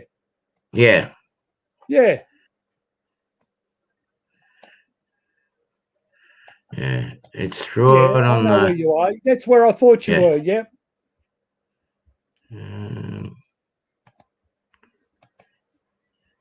So, there's no Coles there. Well, it says Coles there, but I think it's a school across the road from it, isn't it? Yeah. It's the school, yeah. So if you come back down, if you come back towards Princess Highway, which is this way. Yep. Fordham Road. Keep going. Right. Hallam Road. What? Hold it there. Hang on. What? Go back a tad. Because that's a Chinese restaurant. You got the Ling Hua, which is the original Chinese restaurant. You see the building, which has got the. So you've got the Chinese restaurant and the service station. Well, that's no longer there. That's too old. That used to be Coles, and it's all wiped out. Oh, jeez. Holy moly. But see, everything that's to the right of Hallam Road, when I had that property, yeah, right, everything to that right, I'll draw it out. Everything to the right of that road, that was all fun paddock. Yes, it was. When I sold it. Yep. That was all fun paddock when I sold it. And I'll tell you what, I'll get out of that. Yeah. Well, the shopping centre where Coles was, right behind the Chinese restaurant, that's vacant. It's just a dead bit of land now. I'm kicking myself for selling it, you know, and I would have got a fortune for it now. Well, even 10 years ago, I would have got a fortune for it. 15 years ago. Yep. And it was a cozy 2 little bedroom unit. Paid 35,000 for it, and I got about 190 for it when I sold it. Well, if you sold it at about now, you'd probably get 800 or 900. Oh yeah. Well, the last time I checked up on it 12 years ago, when it went back up to the market, it was $700,000. The market at the moment is ridiculous down here. Oh, up here too. It's stupid. There's no way I can afford it. There's no way I can afford a house with a garage. Forget about the basement. Just having a garage is going to be a pipe dream. I am going to have to move out bush. Yeah, it's horrendous. What was on the other side of my place, on the other side of the football field, there was 2 houses, about the same size. The block and the house are roughly the same size as what I'm in now. 670,000. Yeah. 680,000. That's reasonably cheap, but still, you can't afford it. Yeah. There's no way you can afford it. There's no job security anymore. Hey? Well, you want to I was just trying to see if I can find one. No, there's not. I'll have to take a photo for you. I meant to do it today, but being in lockdown. No hurry. Yeah. So the other thing, yeah, can't see it. Yeah, I'll come down and do a bit of exploring. But so the other thing I want to do is I want to throw a challenge out to people too. And that's why I want to get my wiring sorted out. Right. Oh yeah, I've got a very interesting challenge coming up. Yeah, but I've got to sort out the wiring on my layout first. Yeah, I get that. Yeah. I get that. Yep. Yeah. Because I do have a couple of little snags there that I've got to sort out, and yeah, once I do that, then I'll throw that challenge out to people and then start working on the expansion. Yep. Because by then, hopefully, I can go to Bunnings by then and go and buy my timber and everything else that I need. You never know.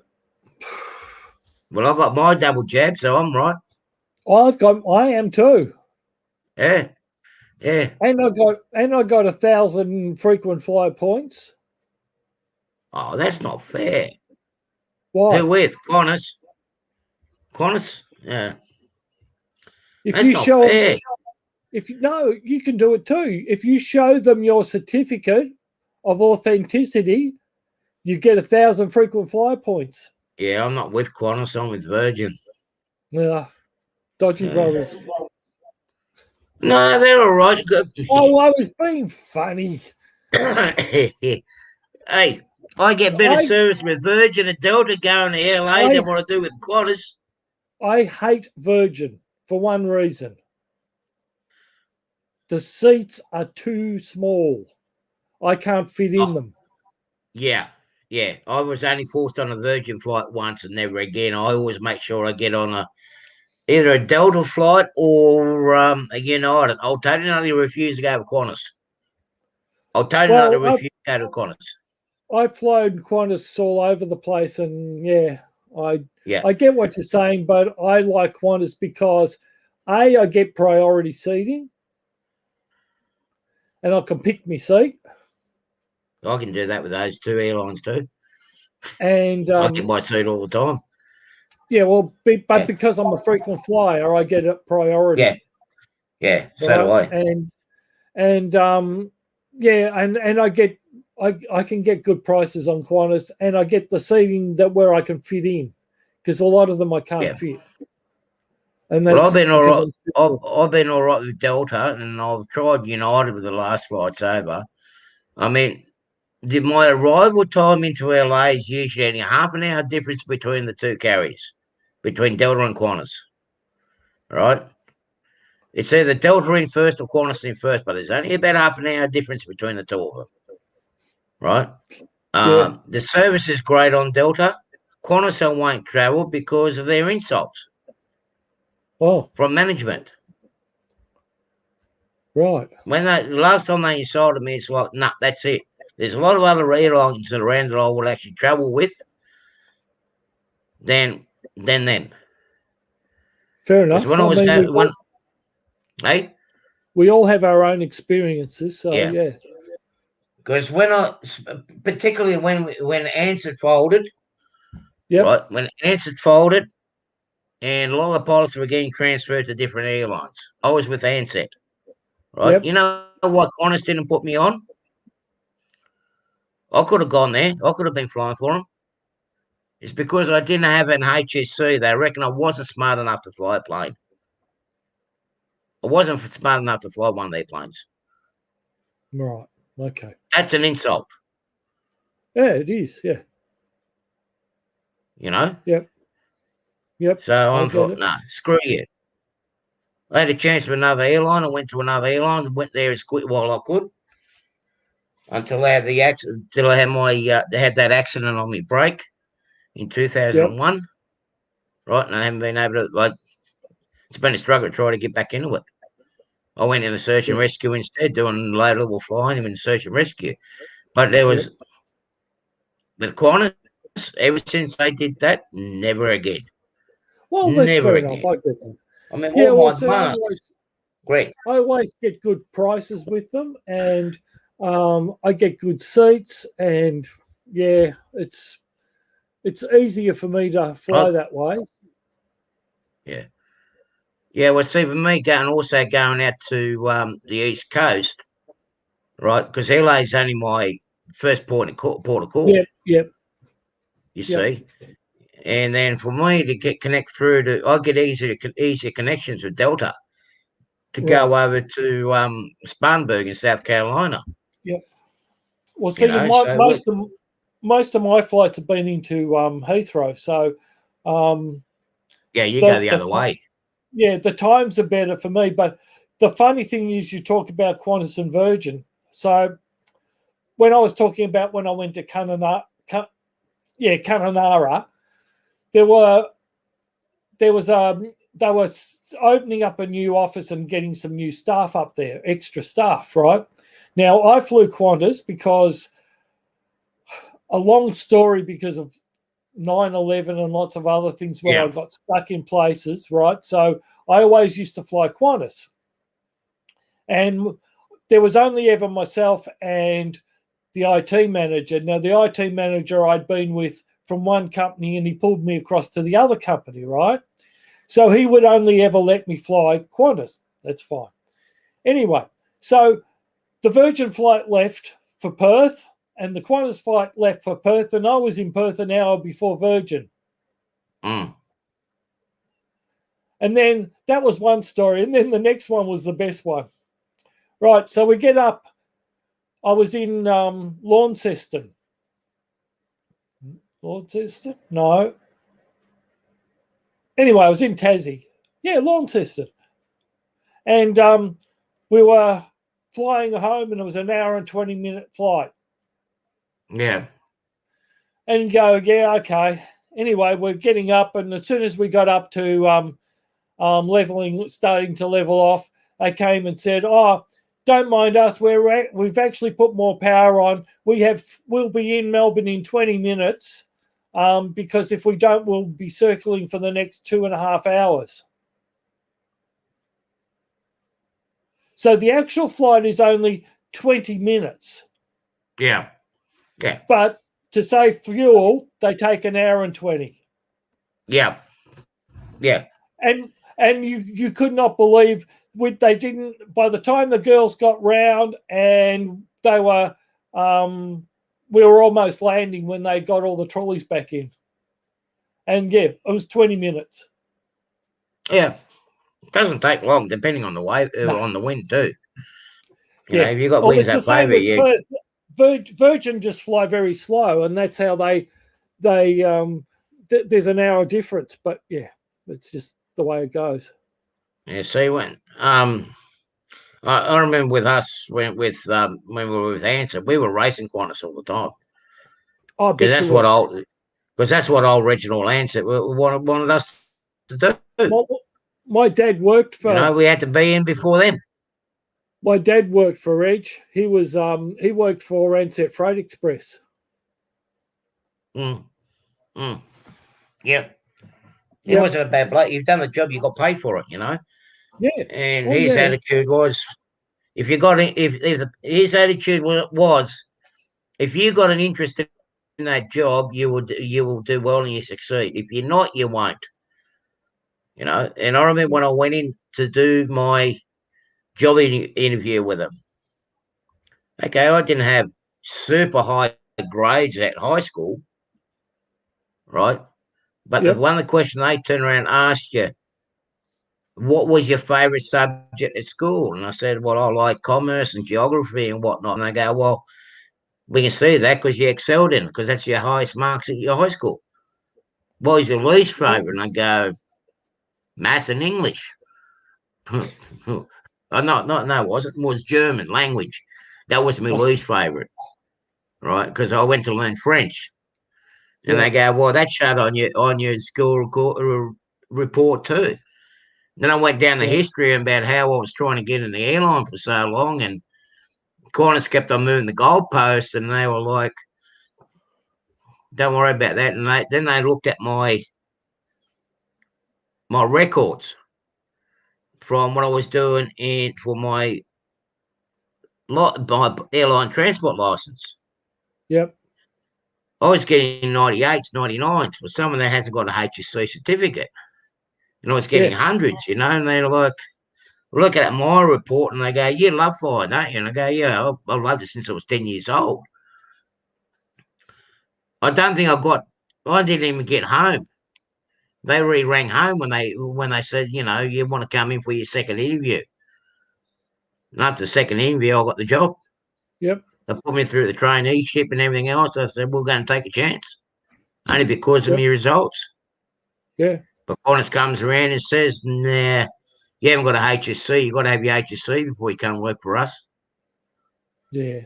Some companies are like that, but, you look at my maths and English and they were crap. But you look at my science and I was top of the year level. And I did electrical. I was the top in electrical. I just excelled. I mean, science, I was, that nobody came near me in science. I was always, and I never studied. I never studied at all because science just came to me, and electronics and electrical. But the funny part was, and this is the really funny part. So when I did my apprenticeship, one of the subjects was really easy and I failed it. I don't know how I managed to do that. The hardest subject I passed with flying colours, and only 5 people passed it. But I was nowhere near them. I didn't have 90s because it was a seriously hard subject, but I had in the 80s, right? And only 5 people out of 20 passed it. Go figure. It's luck of the draw, but I mean, like within the pass marks that I was getting in high school, see, I had with my pilot's license, but I also had to do my surveyor's course because I was doing a bit of earth moving every now and then. Right. My pass marks my maths wasn't my best subject. A lot of my maths I'm self-taught and caught up because of just the shit that was going on at home. Yeah. But I've got to say, it wasn't too bad. But when I look at the kids that are coming out of high schools now with the degree of, I've got a HSC, it's not worth the piece of paper they've written on. They're not even getting 40%, 45%. They don't know their basic trigonometry. When you come to survey, you need your trigonometry. Same with aviation. You need to know your trigonometry. And that's it. I know it's a bastard of a subject. Yes. Right? But along with algebra, like you know yourself with being an electrician, like your algebra and equations. But I was passing them compared to what the kids are coming out of high school now. And I found out the other day that maths is no longer compulsory up here. Really? Wow. Wow. It's like, how did you work that out? Maths should be compulsory. Everything that you got around us relies on maths. If you want to go into computing, even just the basic programming computing, there's maths involved. Yeah, well, I can't do programming. I wish I could. Yeah. I can read it and I can tell you where the mistake is, but I can't write it. I'm not smart enough to do that. But give me hardware and look, I've had stand-up arguments with HP, Hewlett Packard, right? Yeah. And I've told them where to get off. Hey, Roy, and hello, Roy. You wake up. What's for breakfast? No, I think Mel might be still there. I don't know. Yeah, Mel might be still there. Kyle's gone a long time ago. Yeah. I think he might have gone home to get some sleep. Come and join us if you want. Yeah, you can help up. I had this problem with a particular machine, and it was our mail machine. And I stood up there and I had stand-up arguments with them. And in the end, they came out several times. They couldn't fix it. And what I had said to them, I was right. And it was exactly what I told them. And they came back and went, oh, yeah, we should have listened. Oh, because it was a firmware that had gone screwy. And I've been trying to tell them that, oh, no, you got to do this. I'd go and do this. And I was getting grief from the management and everybody else. And in the end, I just spat the dummy. And sure enough, I was right. I knew exactly what was going on. And I'm always good with that. I've always been excelled with the hardware. I know what is wrong by just, the same, by just figuring it out and understanding the hardware. So I'm always great at hardware. Always. No, same as last week. Oh, we was talking about you thought they were up early. You were saying that we started early, but no, we started at 8 o'clock, same as last week. Oh, yeah. Sorry, I missed that bit. Yeah, I think someone was too focused on doing his 2 videos. Yeah. Yeah, but I mean, I'm old. You can say I'm old school, but I mean, like with physics and some of the science and whatnot, I started acing it in my last 2 years of high school, only because I started working for a trucking company down here, and we were doing demolitions, and I was learning how to oxy and weld and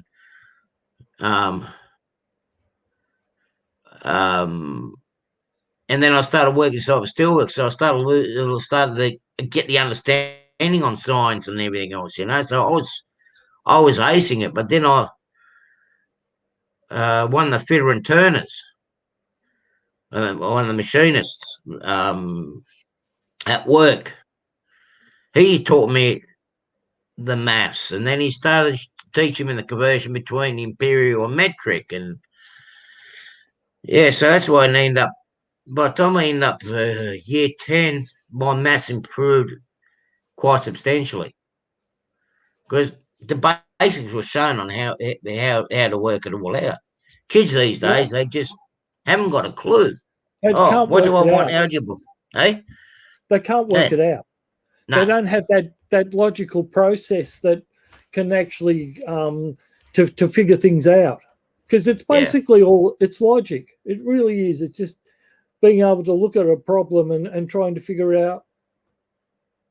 As I said, I used to figure out. I was flown to. I can remember. I flew Virgin too. I hated it, but I was in Perth with. I was doing an upgrade at dusk. The Candle people. Yeah. We were upgrading their database server, and I was flying over there, and they'd given us this new script, and it took about 2 hours to convert, and an hour and a half into the dive, and the guy's sitting there trying to read the script and going, and I'm going, look, it's here. No. And I finally went, look, this line is not right. This says this, and it's not right. And he's going, you sure? You have a look at it. So he had a look at it, and he went, after 5 minutes, he looked it up and went, oh, yeah, you're right. The line's not right. So he fixed the line. So after that, he trusted me. And every time I went, this is wrong, he'd go, okay, sure enough, it was wrong. And I said to him, I can't write it, but I can tell you where it's wrong. And he went, oh, wow. See, I got a perspective. Thanks to my first boss. See, I got the perspective of estimating distance by sight. Right. And you can tell from the distance whether something's the right measurement or not. And I'll never forget. It's a good thing to master. I'll never forget. We were working down on the railway line nearby, and we were doing all the bridging, all the foundations, the bridging and everything else. Yep. They're going to take the old bridge out and put the new spans in, and we just tidy all up around with the excavator. And of course, with these rail shutdowns, it's basically 50 hours from shut down to start up again. So we had to work around the clock. We done our work first bit, done the site preparation for the big cranes and everything else, and where they're going to put these new concrete seats for the bridge spans to sit on. Bridge spans come along, and it's like this young engineer here. I tell you what, he had no brains. Eh? Even his eyes, he was just going like, Yeah, like this on his phone and laptop. When I saw the first span come in, I'm looking at the span and I'm looking at the crane operator. We have a chat and I'm going, that's not going to fit. Oh, it's going to fit, and go, yeah, it'll fit, but it's not going to go right across, is it? It was 10 feet too short. Yep. The engineer came up and he says, I said to the engineer, that's not going to fit. It's too short. No, you don't know what you're talking about. I go, it's too short. You don't want to cut the old span up. You want to put the old span back in. Fair enough. It was 10 feet short. Yep. Trying to put the blame on us, but it was his drawings. Yep. Well, I had that once happen to me too. I was working for I was working for a guy who used to do bid boards for Dalgety Bloodstock, the horse sale complex. Yeah. And they were building the new complex out at Oaklands Junction, just over from Tullamarine Airport. Yeah. And he'd got this engineering to design LED boards, right? So just all these LEDs, which made up the bid boards, right? And he'd been sitting there for hours, and I'm going, oh, that led there and that led there and that led there are faulty. And he went, no, they're not. He said, these are all NASA grade LEDs. And I went, yeah, so? No, they can't be faulty. 3 days later, all right? And I'm not joking. 3 days later, he's still mucking around with this board. So he went out to lunch, right? I grabbed the board, swapped out the LEDs, put them back in. He came back in and went, it's fixed. What'd you do? And I said, I changed those LEDs that I told you 3 days ago. And the boss came in and said, what did you do? And I told him I changed the LEDs. And he went, right. The guy lost his job because he did not understand the basis of electronics. If it's not glowing properly and you've got the same voltage on it, it's got to be the LED. Yeah. And so. Right, I'm going to have to figure out a time where it's going to be suitable for some of you people, because, I mean, for 8 o'clock here, it makes it 6 o'clock over in the East Coast, but it's 3 a.m. for you. So I'm going to have to try to find a time where it's not going to be way too much of an inconvenience for all of us all around, eh? Yeah. That's going to be the challenge. Yeah, I don't know. Yeah, right now I can't think. Sorry. Because Sunday mornings, like with you, Greg, you're busy.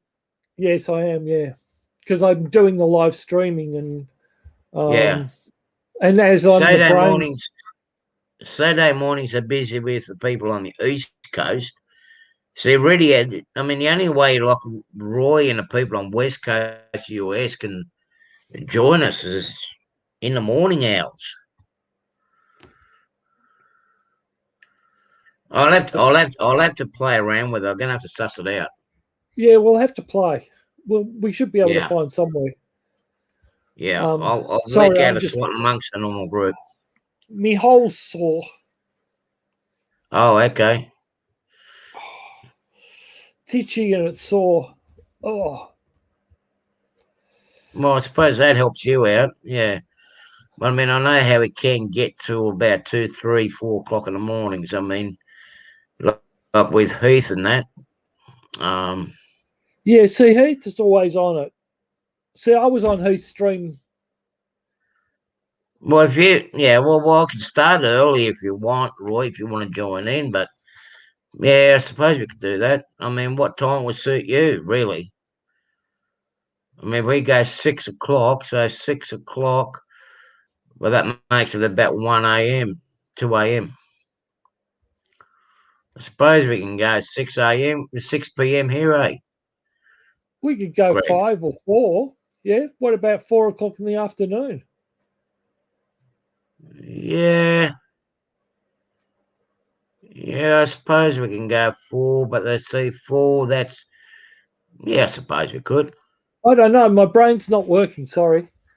Yeah, usually we have tea time. No, Yeah, too that's early. around. I'm busy till 1 a.m. Who is she, Roy?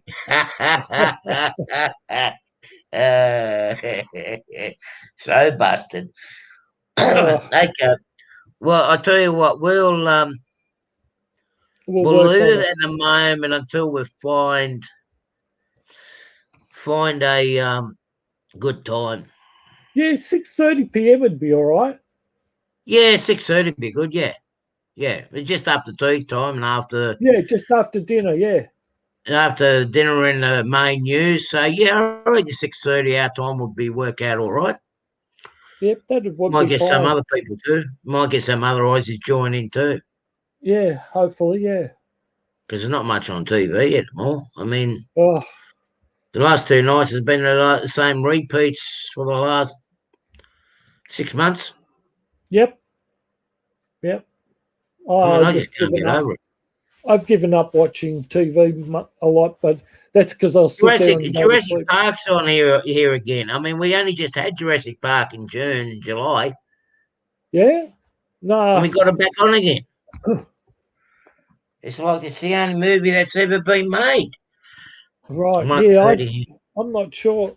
Yeah. I look normally at night time. If I sit in front of the TV, I'll go to sleep, and then I'll be awake all night. So. Well, yeah, Um. they can join at the end, Roy. Yeah, that's the thing. I mean, some of them might join in on the end of it for breakfast or coffee. Yep. Yeah, well, Yep. only Watch. Yep. yeah, Yep. I do Right. watch it. I mean, sometimes we have movies on a Saturday night, and that's about it. But during the days, it's been good on some channels. Up here, we're getting the old some good old movies during the middle of the day. Right. Well, see, we have And they've got the Foxtel, Paralympics on again. so we have Foxtel, so we've got a little bit more of a Yeah. variety, so to speak. So instead of having 5 channels of SHIT, we've got 40 channels of SHIT. Same thing, yeah. Mm. No, but you Yeah. do get some And good now 40 movies. channels of BS. I remember we were Yep. working down to the snowfields at Jindabyne. We had pay TV there, and it was Yep. repeat after repeat after repeat. It's like, Yeah, you do. Well, you get the 2 hour time shifting, but there are some actually good programs on. oh, yeah. Oh, yeah. You know, one of my favorite programs, and yes, all right, people give me grief about it. One of my most favorite programs that I do love to watch is The Curse of Oak Island. Oh, I haven't seen it. Right. You haven't seen it. No. It's made in Nova Scotia. It's a Canadian program. All Right. right. And it's about treasure hunters, but it's with a different yeah, I've got Netflix too. Yeah. Yeah, we got that here too, but I tell you Yeah, not to refuse. I tell you, yeah, I've actually, got well, YouTube's all right, but I tell you not to refuse to use Netflix or Amazon because I've seen what's happened on the East Coast of the US, right? You can't really get any free-to-air TV. Now you got to pay to watch TV again. It's yeah. like Europe. You need a license to watch TV. No, Yeah, well, we used to have that. that's right, we did. When I was a Yeah, kid, we had TV license. But yeah, I watch and I stream. So I use a VPN, and I actually log into an American TV or American internet provider, yeah, and I watch this program. I've been watching it for ages, and it's about treasure hunters, and it's not just treasure hunting. It's like a history program, right? right. Yeah, So yeah, yeah. Oh, so yeah, okay, yeah. they look at it to the perspective of an archaeologist as well as just trying to find the treasure. And 6 people have been killed over 200 years trying to find out what it is. And it has a very long history of things like the Knights Templar and the Masons, and it goes right back through a whole lot of history. And they've actually been to places in France and different places around Europe and come back to it. And they're getting close. But, you have Disney Plus too? Whoa, Roy. Yeah. Disney's a big business anymore right now. Yeah. I mean, but I don't watch. Program.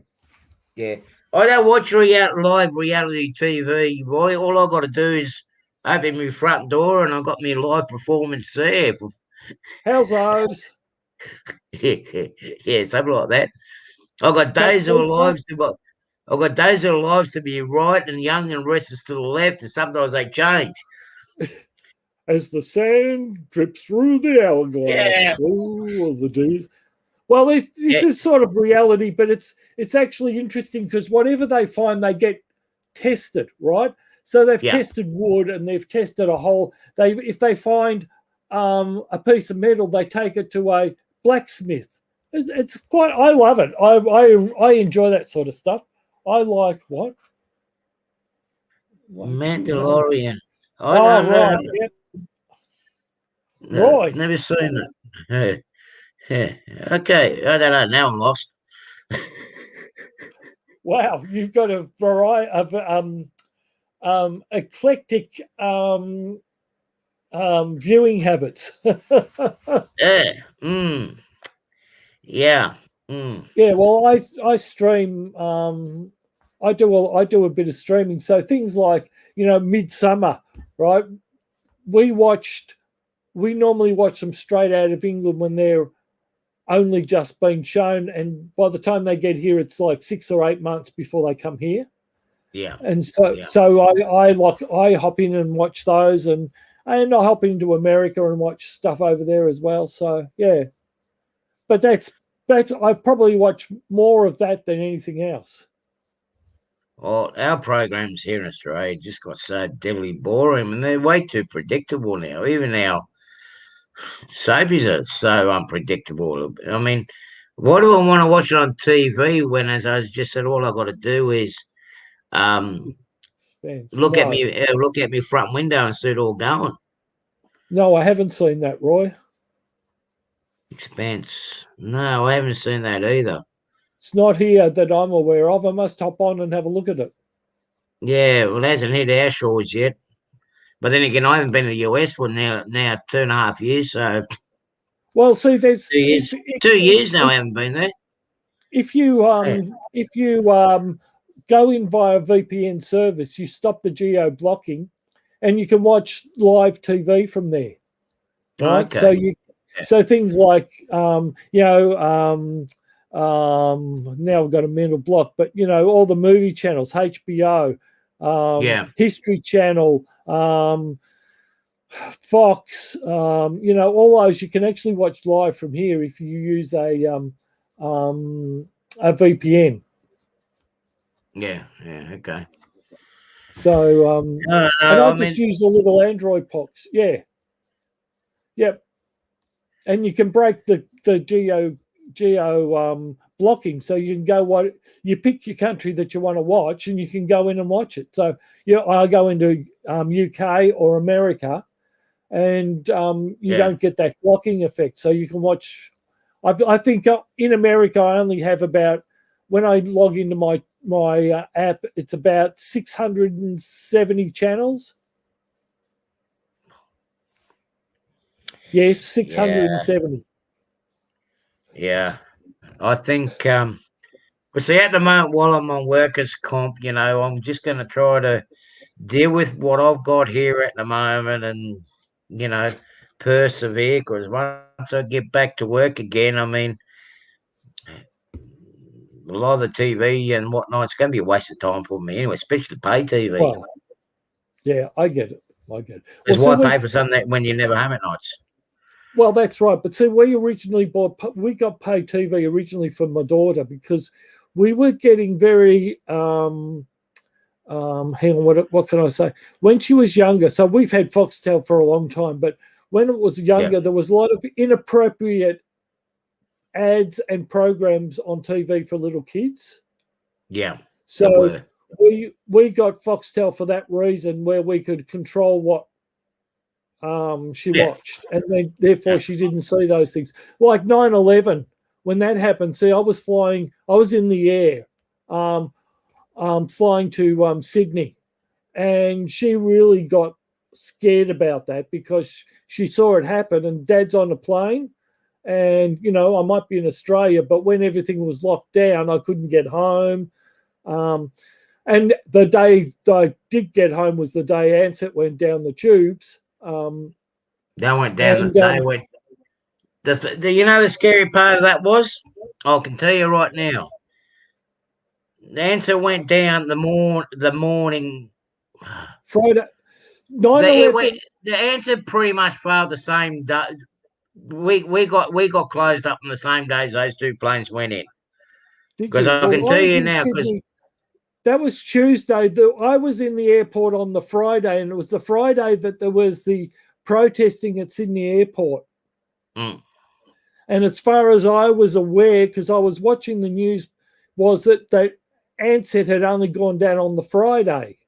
So that was like a few days after 9/11. Yeah, it actually went. It went down. It actually pretty much closed up on the night of that, on our time, the night of the incident. Because I was going back to work. I was getting all dressed up. Yeah, I was putting my uniform on when I saw the thing going on the TV. Well, see, I thought it was a movie. This is 1-2 o'clock in the morning. I walked into the hotel at Rudy Hill, the Vegas of the West. Yeah. I walked into the hotel, put the TV on, and there's this plane going in, and I saw the second plane going into the tower, right? And I'm going, what's this horror movie? I don't want to watch it. So I changed the channel. Oh, it's on this channel. What's this horror movie? Morning, James. G'day, James. What's this horror movie? And then I realized, because I've been flying and travel, and then from Sydney Airport to Rudy Hill's a good an hour and a bit drive, even at night. By the time I got there, and I'm going, I don't want to watch this movie. And then I realized it was 9/11 happening.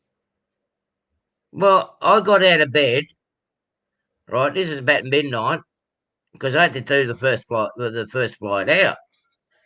And I had to be at the airport by 4 o'clock. And coffee time, yes, please. 2 sugars and no milk, yes, please, mate. I'll just have mine black. And I turned it on, and then at that time, only one went in. Right. And I thought, oh, what kind of movie is this? Right. Next minute, it's like, hang on, this is happening now, because another one went in. And that's when I noticed it's live. And by the time I had my breakfast, got my bag packed and everything else, here you got the news flash coming in between. Yep. Ansett passengers ring this number. Ansett staff ring this number.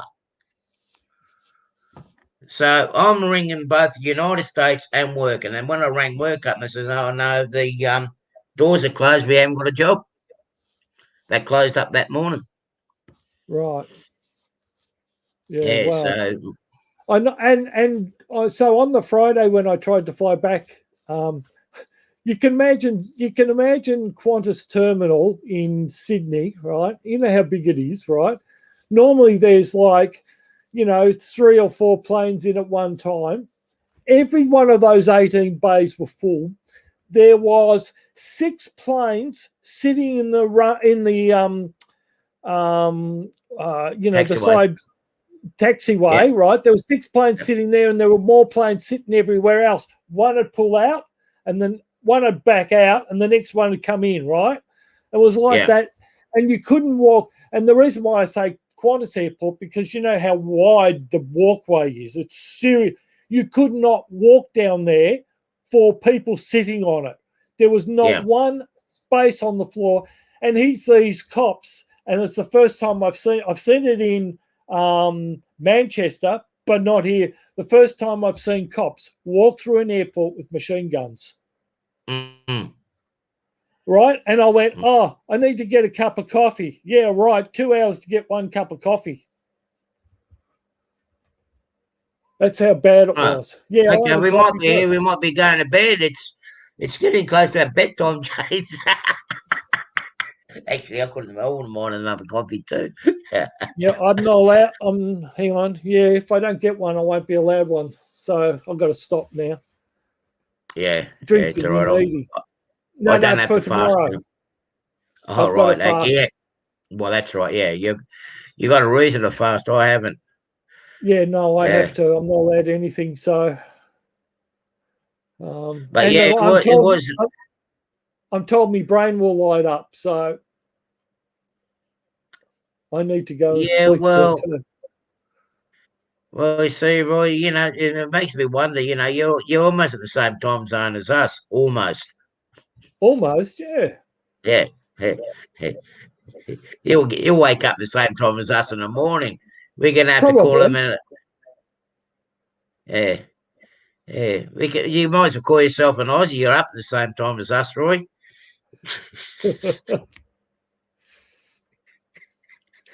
I was able to work out my times when I was on the east coast of the US to here. But when I was in the west coast, like where Roy is, I'm forever trying to work out. Now, what time is it at home now? When's the best time to ring home? No, this is not right now. It's like 1, 2 o'clock in the morning over there, or it's 5 o'clock in the morning. Yeah, I know. Yeah. Just on the weekend. Sometimes it does. The funniest thing that used to do my head in was flying to Perth during summer. Because when we were on daylight saving and they weren't, I'd get there and, it'd be lunchtime for me because of the time I've been up there. And you get there and they go, oh, yeah, we're just going to morning tea. And suddenly your head had spin out. What? Morning tea? It's lunchtime. It's afternoon. You go, huh? What about the East Coast here? The East Coast here, we've got, do you guys still have daylight saving down there or not? Yeah. In Victoria? Yeah. Well, you do. Well, that's right, yeah. It's only because I know they were talking about getting rid of it. It's only Queensland's got to be different. Yeah. And that does your head in too. It's you walk across the border and it's like, oh, I just lost an hour. Oh, hang on a minute. Oh, I've gained an hour. Look, going up north, it was good because you get that extra hour sleep in before you do your delivery. But when you're coming back, you're pushing yourself. It's like you lose the hour. Well, I never forget flying around the countryside like I used to. It really did do your head in at times. Oh, didn't it ever? And I thought it was me, but I used to talk to people, and you go to the West, and they say, yeah, it really screws your head. Even though it's only 3 hours difference, it really does screw with your head. It just doesn't. I don't know what it is. Whereas I can go to England and back, and it doesn't screw with my head. But going to Perth really screws. But even just going to South Australia too, like you go to Perth, come to Sydney, then you go back to Adelaide. It's like, now what time zone am I in? Or Alice, Adelaide doesn't do much. It's really Perth for me that really does my head in. That's because I did one trip where I flew, Melbourne, Perth, Adelaide. Where did I go from there? I don't know whether I came home or went somewhere else, but that didn't screw with my head. It's just Perth that screws with my head. Yeah, when we used to fly, it's like you're trying to, like you do. Okay, if you stay on the East Coast, it wasn't too bad. But once you start going west, then having to come back again, it's like you got to try to. You're trying to quickly work out now. Am I on time or am I late? Now, am I going to be there? About what time in the morning am I going to get there, or what time in the afternoon? What transport I got to sort myself out? It's a 4-hour flight, right? And you leave from Perth to Melbourne, right? And you leave there. I used to have to leave, sort of the 6 o'clock flight, right? And it used to take me 8 hours to get home because you're going against it. And I'd get home at 2 a.m. in the morning, and I wouldn't know where I was coming or going. Yeah. See, I enjoyed it when we started going. Like, I was fortunate enough to be on the international sector with Ansett, right? Right. And when we started going to Hong Kong and Osaka and Seoul was all right because you go there. Majority of our flights were morning departures, and you get there in the evening, right? And from there, it's evening flights coming home. So you already knew by the time you arrive at your destination from here, it's time to go to bed. Yeah. Basically, you know. Yeah. And Well, from there to here, it was an overnight trip. Well, see, going to England, they've changed it now, but originally we'd leave in the afternoon and get there in the morning. We were the first flight in. Yeah. But it was costing Qantas too much money for the plane to sit there because they For were a the whole first day. flight. Yeah, because it was the first flight in and the last flight out. Yeah. And if you were coming home, you used to have to wait, and you were the last people in the airport in Heathrow before you flew out, and it was the last flight out. But they've changed that now. Yeah, see, Air New Zealand was smart. You see, they went via the US. So by the time they got into London, all they had to do there was do the service of the aircraft and whatnot. She was on her way back again. Well, see, that's why Qantas used to do it. They used to get the plane serviced while they were there. Right. Yeah. So that was why they were the first. See, I remember I went there at Christmas time. We were the first plane in, and we were early, right? So the pilot did a guided tour of London, and we're in an A380, right? And he's tipping it over, giving us the guided tour. Oh, we're passing over this, and then he'd tip it over, and we'd go round and we go a bit further, and he'd do that, right? We landed at 5 a.m. exactly, and exactly at 5:05, the airport closed. We were the first one in and the last one in for the next 3 hours because the fog set in. And and they used to service them, but it was just getting too expensive, so they stopped doing that. But yeah, that was it was always early morning and late at night. But I used to be able to handle that. Coffee time. Yeah, my coffee cup's a bit light, James. Mine's empty too. Nothing in it. Yeah. Oh, Didn't fulfill ours, did he? Oh, jeez. Slept in, and the last one in usually brings coffees. Precisely, yeah. Yeah. Coffee all around. I used to do that when Krispy Kreme's opened here. When Krispy Kreme's opened here in Narry, I used to go in and buy 5 dozen Krispy Kremes, all right? And I used to go in, and the shop was running 24 hours a day when it first opened and was really busy. But when I was on my way to work at about 7:30, it was really quiet. So I used to go in and Krispy Kremes because everybody would. There was one guy at Sunshine where they built the pump trucks for aeroplanes, right? And he was a big, tall dude, and he would actually kill for a Krispy Kreme, and I'm not joking. And anyway, I took him 5 dozen, and he picks up the Krispy Kreme and goes, "This tastes funny."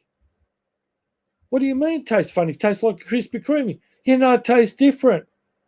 "What do you mean?" I said, "They were fresh this morning." And he went, "Oh." And then he suddenly figured it out. It hasn't been in a plane for an hour because they used to bring them back from Sydney. So it was fresh, and he didn't know what a fresh one tasted like.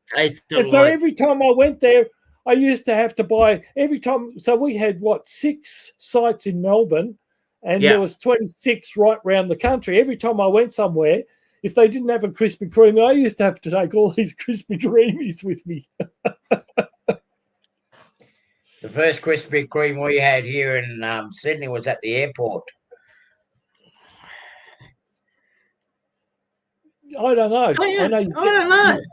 You get them in America, I know that, but. Oh, g'day, Tim. If you're here somewhere, I can't see you. Yeah. Yeah, I don't know whether you get them in Canada. I know you get them in America. Oh, Tim Hortons here. Okay. Well, No, I don't know. I'm yet to get to Canada. But what I'm going to be doing is when we had the Krispy Kremes in Sydney, because it was on the airport, if we showed our asset card, we used to get our Krispy Kremes in for half the price and free coffee. Oh, So I used to come home with fresh ones from there all the time. yeah. Yeah, Well, so, these guys used to get them on the plane, so they'd been in the plane an hour up in the overhead lockers, and he couldn't believe how different they tasted. oh, But yeah, that was funny. I became the crispy creamy kid. my stepsister in the States, she's passed away now, Brenda. I'll never forget when she took me to the first Krispy Kreme in Spartanburg there. And which is my favourite one? The Manhattan cheesecake. Right. The actual cream's got a tang in it. Yes. It's just a shame they don't do it here in Australia. It's a real nice. They do certain ones all the time. They actually change them. So Yeah. here in Melbourne, in Fountain Gate, they actually I think they still do. They make them there, right? They make them on site. And if you're in the store when they're making them, you get a free one if the light goes off. They have a red light. They have a red light in the store, and you can often see them made. And if the red light goes off, you get a free one. And they walk around and give you a free. But they change the menu all the time, so they have all sorts of different flavors. And I have had cheesecake ones. I've had the last ones I had just recently, because I had a thing for Krispy Kremes, was they had a crunchy, and that was really nice. I really liked that one. But yeah, they change the menu all the time, so you often get different things. So yeah. It's a bit like M&Ms. If you go to an M&M store in England, there's like 45 different varieties of M&Ms. And how many do we have? Like 4? About 5, 6 now, I think it is. Oh well, all right. I was being sarcastic, but there are 45. We did only have 4. Yeah. There are 45 they do specials. Flavors, and it's in Trafalgar Square, or near Trafalgar Square, and it's 6 floors of M&Ms.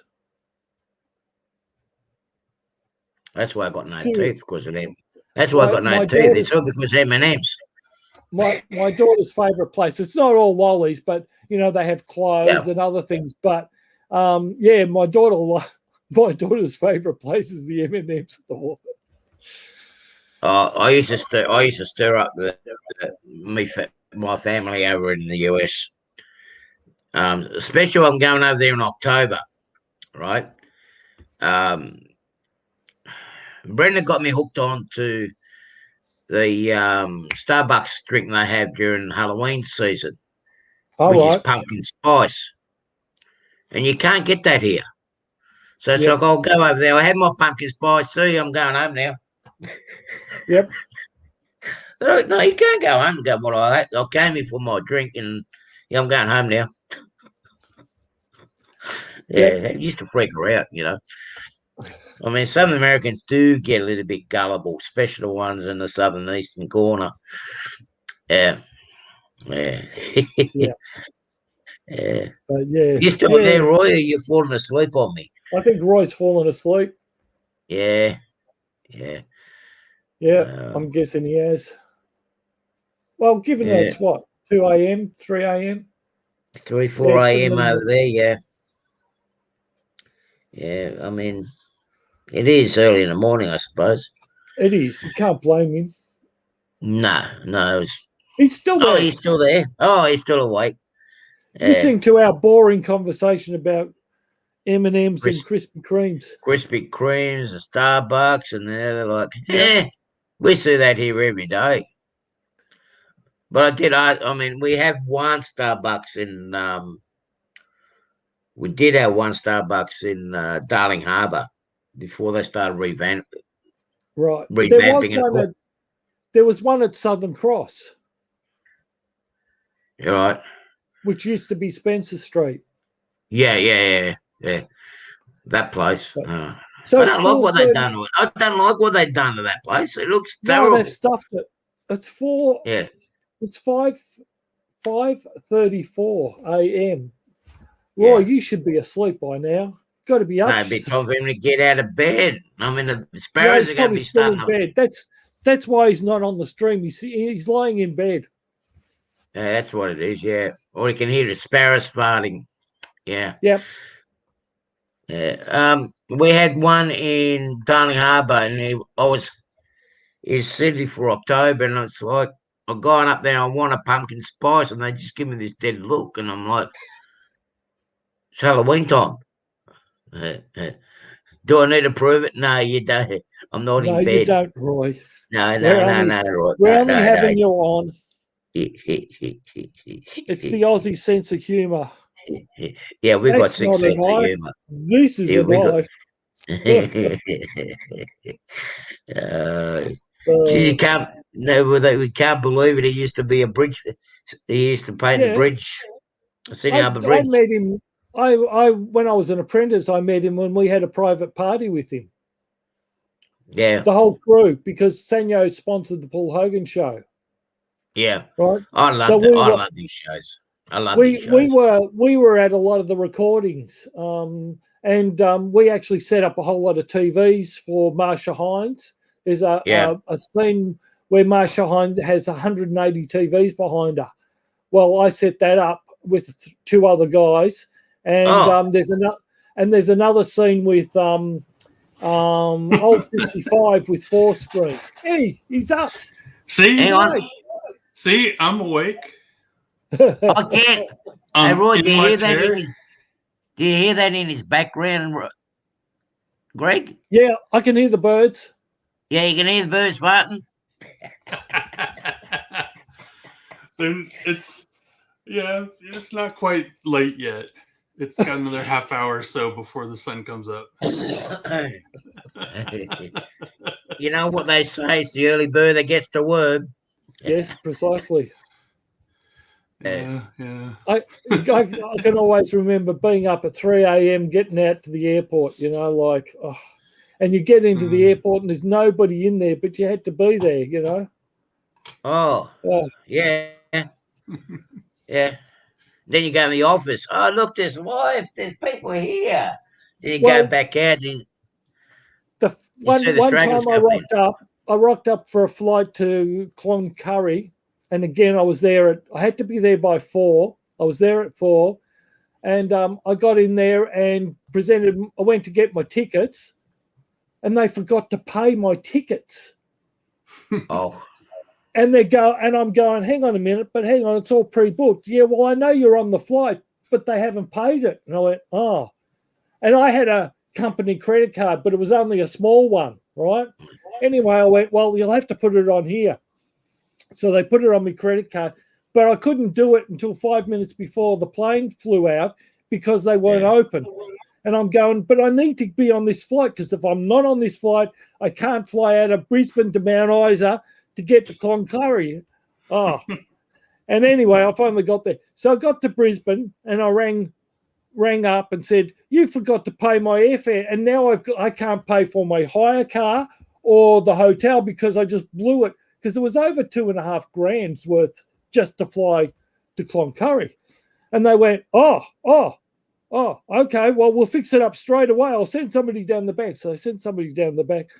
And then when I got to Cloncurry, I get this phone call saying, yeah, well, we fixed your credit card up and you've got more credit than the CEO now. And that's no joke. It's no joke. They gave me this huge credit card because I had to buy, servers and all sorts of things when I was away. I had to pay, like my car.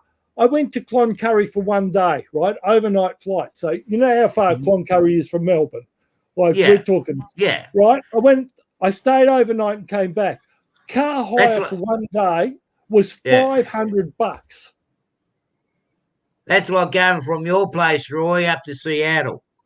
Okay. And Vancouver. It's quite a ways. On 2 planes. 1,300 miles. Yeah. You fly out on. Yeah. No. That. Sorry, how many miles? That's in a straight line. That's in a straight line. Oh, that's in a straight line. It's more than that, yeah. Because Brisbane's nearly 2,000. I was just saying from here where I'm at to Seattle is 1,300 or so, almost 1,400 it's further miles. than that. It's 3.5, 4.5, 5, 6 hours flight. So that's like going to the East Coast from here. So that's in the middle of Queensland. Because it's 2.5 hours from Brisbane to Mount Isa. Yeah, but hang on a minute. No, hang on. No, it is roughly about the distance between San Diego and Seattle, because don't forget, when you're going to Concarry, you're zigzagging up. Yeah. Right? So for him to travel up there, Roy, it'd be like you having to go to Salt Lake City first, right, and then going up. Or Salt Lake City, then San Francisco, then... Yeah. But go to San Diego. You're zigzagging up, yeah. If you drove, it'd be 1, 2, about 3 days driving. I've done it in 2. About 3 days? 2 long days. You'd get up in the morning on the first day, drive all day until late at night, sleep, and then drive all the next day, and you get in late the next day. Yeah, no, you wouldn't do that. 2.5 days, yeah. Well, for here, a big chunk of it, you're just driving up the Interstate 5, which is a big multi-lane freeway in a straight line right through the middle of California. Yeah, that's on a freeway. That's on the interstate. You haven't been on the back roads here. Well, once you get far enough north, though, you have all the windy roads through the mountains, and then Oregon. It's all but you still got multi-lane highways there. It's the same as the East Coast. As soon as you get up in the Appalachian Mountains, you still get stuck in the hills and the winds, but there's still a multi-carriageway. No, we're talking about there's sections of it where there's only one lane. From Mount Isa to Cloncurry, you wind through hills, single lane, and when you have the grey nomads, which are retired people with caravans, it takes you about 2.5, 3 hours drive minimum, because you can't get past the caravans because the road is so so narrow. And that's the only stretch of country that I've driven where I've actually driven through fire. There was a major fire on either side of the road, and I came to it and I went, what do I do? I didn't know what to do. And this guy, I just sat there and just looked at this roaring, there must have been about 7-foot flames on either side of the road. And I'm going, what do I do? This guy comes hurling up behind me, right? Goes straight down the center and keeps going. And I went, oh, what do I do? I suppose I can do the same thing. So I just hurtled straight down. But there were fires, and that was a fascinating road. Surprised they didn't close it with that kind of... No, they don't. They just let it burn out. No, they don't. No, they just let it go. It's just pure bush. Like there's nothing around. There's no fire stations. The closest fire station was an hour and a half away. Oh yeah, they just they just let it burn. Yeah. Yeah. You know what? I didn't realise it until 6-7 months ago. But they were actually building a new railway line here in Australia between Melbourne and Brisbane. Are they? They're doing a corridor, yeah. Yeah, they're building an inland corridor here. Is it going to be high speed? Melbourne. Hey? Is it going to be high speed? What's that? Like high speed passenger rail? What's high speed? There's no money. There's no money in passengers trains. Oh. They're building a high speed train between LA and San Francisco here. Is that just all talk, or have they signed a piece of paper? No, they've started building it.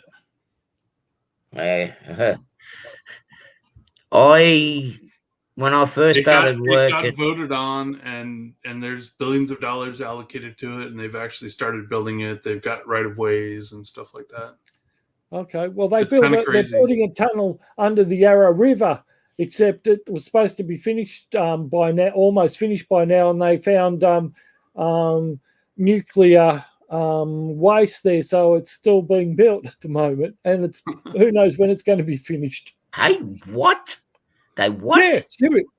So you know where the West Gate is, right? Under there, they're building a tunnel, right? There's a tunnel going under there, and they've been working on it for like 2 or 3 years, but they found nuclear waste of some sort. I don't know exactly what. And there's a dispute of disposing of it. And the government here, or the state government, are saying, we paid you to do this. This is your job to get rid of it. If you found it, that's your responsibility, not ours. So there's this big fight about it. And so they're not working on it. And so it's going to be another, who knows how many years. But you see, I remember that they were talking about doing a high-speed rail here, Roy, between Sydney and Melbourne, right? I was involved. I was still truck driving back then when I first started driving back in the 80s, mid-80s.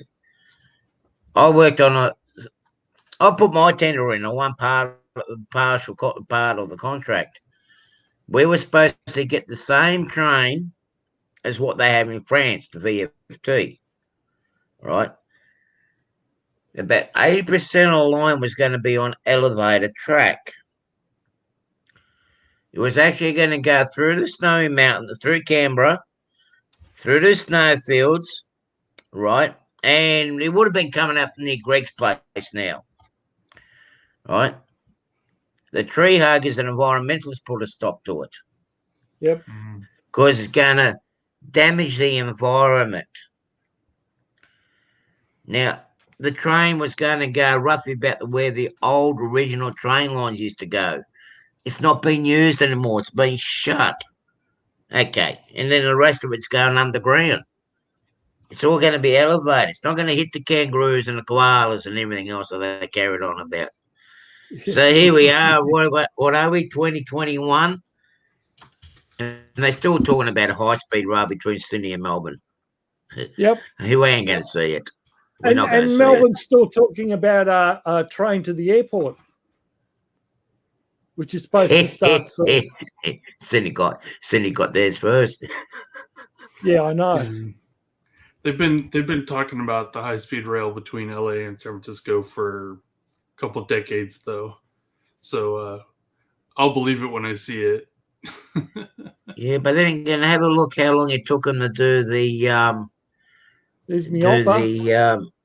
It's a nice your hopper's still going. Did you see Anthony's reply to Ray? Yes. With the monkeying around.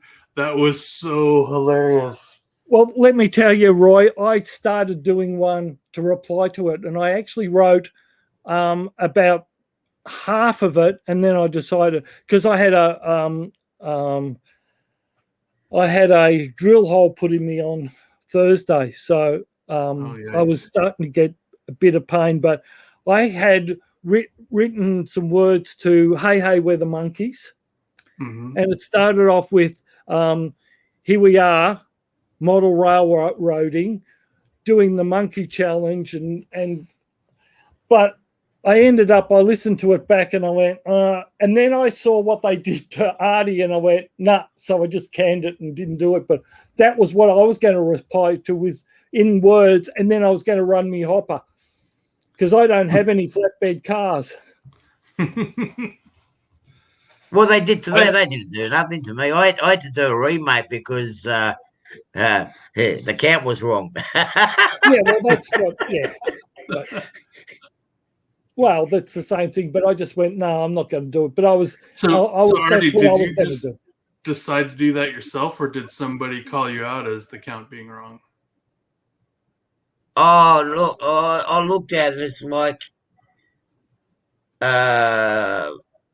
no, that can't be right. No, I think the count was wrong, so I thought, no, stop it. I'll just do it again anyway. Oh, I thought somebody called you out on it. Oh, so you did? No, it was me that. Yeah, I called myself out. I caught myself out. I would have continued then if I'd known that. I misread it. I thought somebody would call you out on it. And I went, No.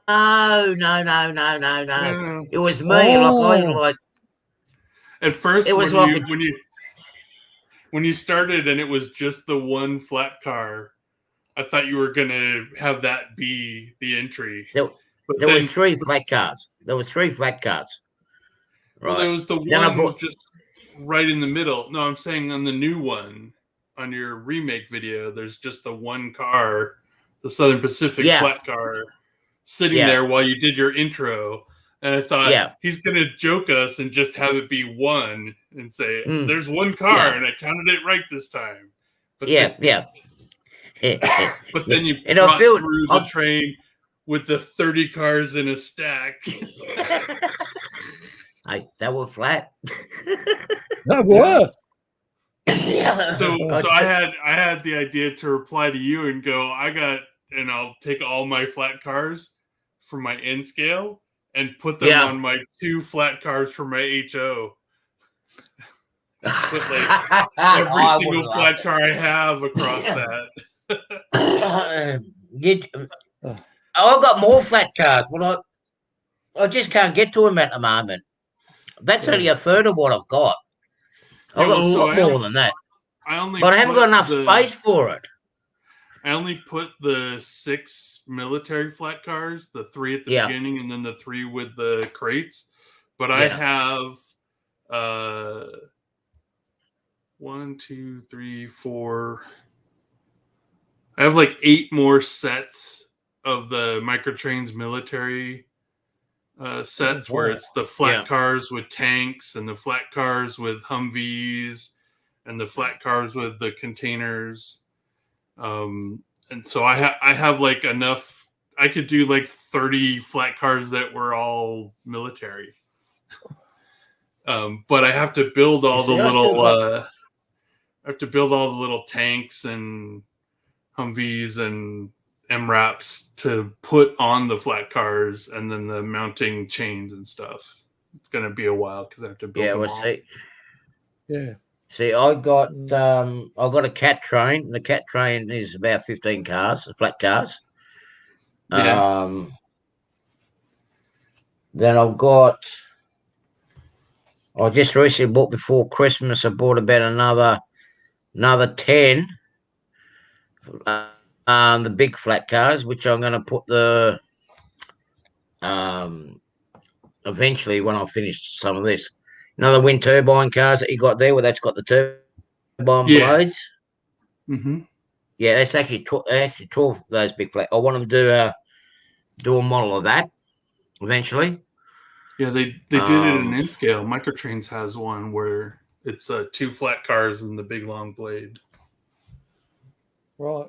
Yeah, well, and like a thing to guide the blade when the flat cars go around the curve. It's very hard for me to get Microtrains here. Yeah. There's no one locally. Well, for me, locally is 45 minutes drive to the closest train shop. Oh, I don't go to any train shops. But yeah, I get what you're saying, but that's the local train shop. And there's very few around Melbourne. And most of them, if they want them, the prices, if they've got them, are unbelievable here. Like they're seriously expensive. I don't know I think a lot of them have been bringing them in on their own back, but I remember a friend of mine that was in Sydney. She was having a hard time even just getting bits and pieces from Microtrains, and she was doing it. She was actually manufacturing her own engaged stuff. She was doing the 82 class and the NR classes and whatnot. And she was trying to get bits for Microtrains. She was having a very hard time, I don't think there is a distributor anymore here in Australia for them. No, there's not that I've seen. It's actually pretty easy for me to get them because they're just in Oregon. They're like just north of here. Up the way from you, and like probably 2/3 or more of my collection is Microtrains cars. Actually, Yeah, probably three-quarters of my cars are micro trains. I think I counted. I've got about close to 60 odd flat cars, 60, 70 flat cars.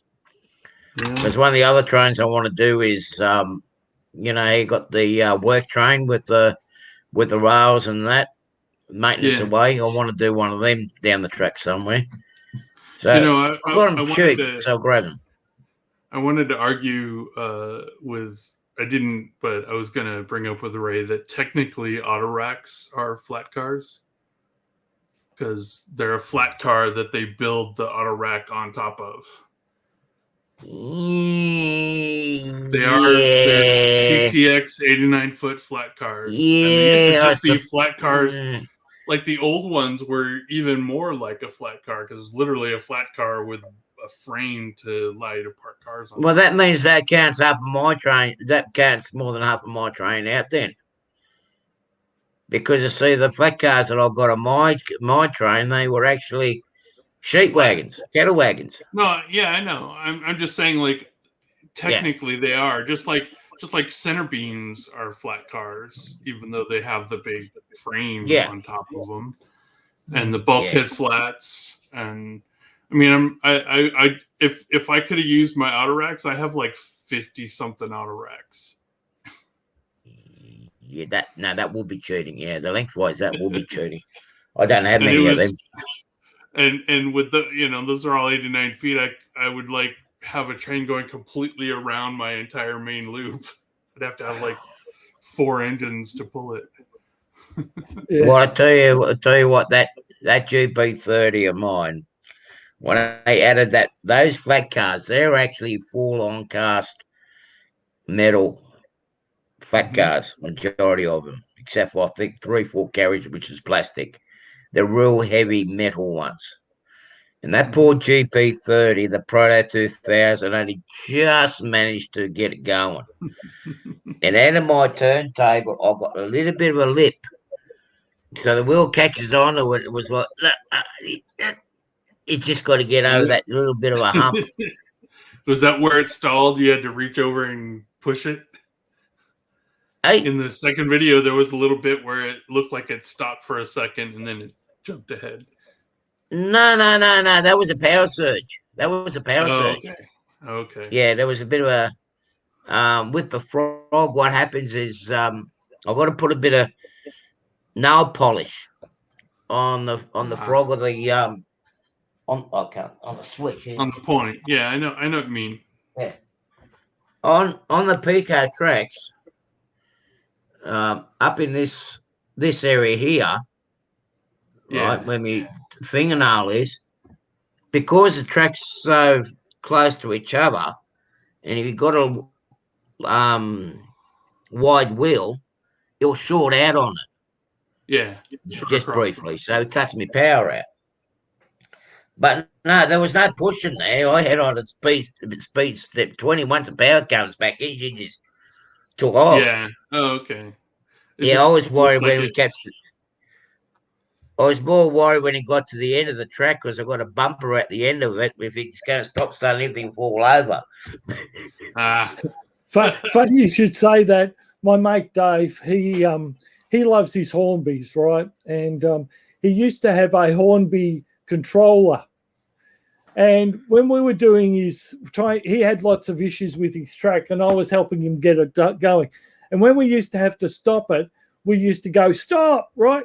And it used to take another almost double the distance for the power to die on the Hornby. So we always used to derail them because we could never stop it in time. And the delay on it was huge. So that's when I built in the DCC EX, because we're always bingling trains because he couldn't stop it. We'd stop it, we'd go, stop, and we'd be yelling, and the train would still be going. So but look at the weight on some of them. I remember the old, some of the old Triang ones. Yeah, some of the weight. A friend of mine, he was the same. They were so heavy, Roy. We used to run flat out when we were kids. You run flat out, but when you turn the power off, the inertia just kept on pushing and sliding across. No, Even no, but this was the controller, the Hornby digital controller was like that. Yeah. But he's got a couple of them that are so heavy. I'm not joking. They must be, I don't know, almost a kilo. I know I'm exaggerating, but they really are very heavy. They're absolutely unbelievable. He's got about 3. Some of them are pretty light, but there's 3 that are just seriously heavy. Well, I would say that flat car train of mine will weigh like a big bag of sugar. Yeah. Wow, that's how heavy it is. Yeah, well, one of some of his engines, he's got an EWS maroon and white, and that is seriously heavy. Yeah. Well, what I was concerned about, because when you come out, you've seen how my layout is, haven't you, Roy? Yeah, you see the coal. You see that coal tower in the background there. Yeah, you had to clear it. Right. And there's also you got the ash pit there as well with the crane coming out. The Walters one. Mm-hmm. So I had to clear the chutes only just. And then I've got the catenary. One of the flat cars jammed on that. And I'm thinking, why isn't this train going? There's a flat car sitting, because they're all metal, you see. It's all heading up, and it's like, this train can pull it. Why isn't it pulling it? No, there it is. It's jammed on it. Oh, but I had fun in it. I had fun. Now I've got to dig at me coal. Now I've got to dig at me coal train. I had a good laugh at it. Well, I had fun doing the hoppers. So, Greg, do you have one of those old U50s in N-scale? You saw the U50. It's a locomotive, diesel locomotive. No. Okay, those things are they're really long. They're 8 axles. Yeah. They're 8 axle locomotive, and and they're inside it's split. It's a split frame, right? Die-cast split frame, and it's like solid metal for the whole length of this thing. The U50 that I have. That's my oldest. That's a 1970s. Yeah, and these it's are solid. 1970s. Yep, it's solid and it's metal gear drive. Yeah, very noisy. Very noisy. But that's my oldest. Imagine that another like inch and a half longer. Long. Yep. And all metal inside. Yep. Well, this is all metal inside too. Yeah. So imagine it being, 50% longer and that much heavier. Yeah, I can imagine that. Yeah. And then it's an 8 axle, but only the 4 of the axles are powered. The other 2 are just not axle. Yep. But that thing is the most amazing puller. Really, I can pull the most cars with that U50. It's DC. I'm going to convert it to DCC, but it's the weight that's giving it that extra. It's the weight that's giving it that I'd extra love to traction. convert but I don't know how to. It's just there's no room to convert it. So the U50 is such a big locomotive that there's enough space above. So like there's the metal frame is in 2 halves, and then there's a gap. And then this is the same. So there's enough room for the N-scale Digitrax decoder that you just hardwire in. They have these little tiny. There's just little tiny. The tiny little one. Yeah, not the Z-scale one, which is even tinier. The N-scale one. The N-scale one. Yeah. It's like a 136. It's got the 3 function or 6 functions. And the FX3 software. I just bought a new. Not a Digitrax. I bought an ESU one. Yeah. So the hardest part is just isolating the motor. Yes, right? That's the hardest part. Because it's got tabs that just go right into the metal frame. Well, that's how this one goes. The tabs go. There's no separate tabs on it. Yeah. So, but there's no space in this one. This one's like there really is. The frame goes to almost the top of the. I have one similar. I have one similar to that from the 70s also. And that's really the difficult part with that one. But yeah, I just bought an ESU. I didn't buy sound because it was too expensive. It was $250. Yeah, the sound ESU slope sound is crazy. Yeah, but that's all I could get. I could not buy anything else at the moment. Nobody had the stocks. Like if I wanted HO, yeah, but not end.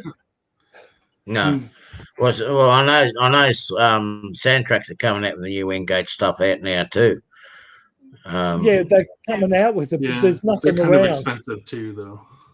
Hey, the Soundtracks ones are kind of expensive too. They're not as bad as ESU, but they're still up there, like $100. Yeah, they're still up there for the baseboard, and then you've got to buy the speaker and Keep Alive to add to it. It's not they don't like include everything in the baseboard. So you end up spending like $150 to get. So that's cheap to us. That's cheap compared to what we're buying from our importers here. If it was $150, I would have gone sound, but not at $250. That was I get the Digitrax decoders like $20-$30 and with sound for like $60-$70. Right. Well, so what I've been doing is for my mate Dave, who runs the HO and 00, we were buying the how can I put this? The Digitrax one that aren't Digitrax that are made in China. Right? They're actually made. They actually make Digitrax and Kato, but they're under their own name. Right? And we've been buying. They copy the design of the plant. The plans and everything else. They're the ones that make Kato. They actually manufacture it. Yeah, they're not. They've put. So what they've done is they're not a copy. They're actually genuine Digitrax and Kato, but these ones are manufactured under their own name. So if you look at them, they're identical, right? And they make the Kato. So you actually get Kato ones, and they actually are made for Kato. But we've been buying those for about the $10 mark. But we got to buy 10 at a time, and that's fine, which we've done. And that's what goes in my mate's HO. But they've had no N-scale ones. So I haven't been able to buy any from there. So the ESU I bought, I think was, I don't know, nearly $100 just for a straight decoder with no sound. 6 function. It's like, seriously. Yeah, straight decoder with no sound is like $20-$30. Yeah, I know. From a bunch of it, like under 50 from just about everyone. Yeah, well, see, not in Australia. It's just way more expensive. Well, they're importing it as part of it, so it's you had all that extra but there's cost. Also a premium for a lot of stuff here in Australia. Yeah. Well, some of these importers are actually putting a huge, gigantic markup. Profit margin. Yeah, the profit margin is huge. And they're also doing they're dinging you on the conversion too, like. They're saying American dollars to Aussie dollars or something like that, right? Yeah. Instead of the 1.2 or whatever it is. Well, whatever it is, I don't know what the current one is, but they do that for a lot of things. Like in Canada, Canada's dollar is not that different from ours right now, but they still pay. Yeah. We pay $50 for a game, and they pay $70 for the same thing. Yeah. But see, we lose about 30 cents to the American dollar, right? Okay. At the moment, even then, it's like, for example, I'll take an example. I'll give you one example. This has been going on for a while, like BLI's AC6000s, for example, right? Right. Now. They were selling them for, yeah, what were they, about $160, $170, ran about that with the blue box one, not the maroon one. So it even, actually, no, I'll go with the original maroon box that Broadway brought out, right? So, you're 200 talking drum. you're talking HO though, right? I'm talking HO, right? Okay. Now, I bought mine for about 180, 190 US. Mm-hmm. A retailer up in Sydney, he was selling it for, well, actually, not just him, another one here, up the mountain here, near Creepy's place. He was selling for $750, same engine. Yep. Now, you can't tell me that was that much of a difference in the dollar. Oh no. And the import taxes and everything else But like that's what happens here. They mark it up. Yep. See, it's cheaper Ron. for me. Hi, Ron. Yeah, it's I sometimes wish I had gone American rather than British, but that's because of my background and being a kid having a British layout. But it's cheaper for me to buy, and I've got one on order, British stuff, get it sent here than buy it here. It's half the cost. Whereas if I went American, it'd be a lot cheaper for me to buy stuff, even with Australian prices, but because they're more plentiful. But when I was a kid, it was all Hornby and Triang and and so I guess that's where it comes from. And they're just too dear. But the one I've got on order was £100, and that worked out at about just on $200 with shipping costs. Whereas if I buy it here, it's about nearly $400 for the same model. No, they do overprice. They do overprice a lot of stuff in here. But see, nowadays a lot of them are buying it directly from US. Yep. As long as they keep it underneath $1,000, we don't have to pay sales tax or import tax, right? Anything under $1,000, but we still got to pay the GST. We still got to pay the 10% GST. Yep. Right. But yeah, a lot of us are buying bits and pieces from over there, direct, and we get it quicker. And we get it quicker. And there's a few retailers here say, "Oh, we've got it on order," and you're waiting and waiting and waiting. 6 months later down the track, you're still waiting. They're waiting to make a big, huge order. Yeah. Before they turn around and say to the supplier, "Yeah, send it." I'm not waiting 6-7 months. I want it now. Yeah, because what they do is because they do a big order, they get a better price, and therefore they make more money on it, and that's basically what it's about. Right. See, look, the NCE stuff here, the bloke that brings the NCE stuff here in the country. I mean, it runs out of it real quick. Yeah. And then he says, "Oh, they're coming, they're coming, they're coming." So it's Christmas. Oh, yeah. Christmas has already come twice. Roy, that is an actual Australian saying. We have that saying, whereas Christmas, so as Christmas is coming. That is an actual saying. I believe. I mean, I've been waiting for my block detectors for the last two and a half years to come in. 2.5 years. I'm buying them direct from over there in the US. Now I found a couple of people that got them up there, and a few of the NCE components. It's like I'm just getting them straight from over there. Yeah. If he cries that he's losing business, well, it's his own fault. Yep. Well, see, we have the other model places here in Australia. So, here in Melbourne, there's really only 3 decent model shops for 5 million people. But see, my nearest hobby shop's about an hour and a half away, decent one, an hour and a half up in Sydney to get to it. Well, it's 45 minutes to the closest one, but the problem is because it's so. What I was trying to say when I get my head around it is because we have so few, they think that they can charge a lot more money. Yeah. Yeah.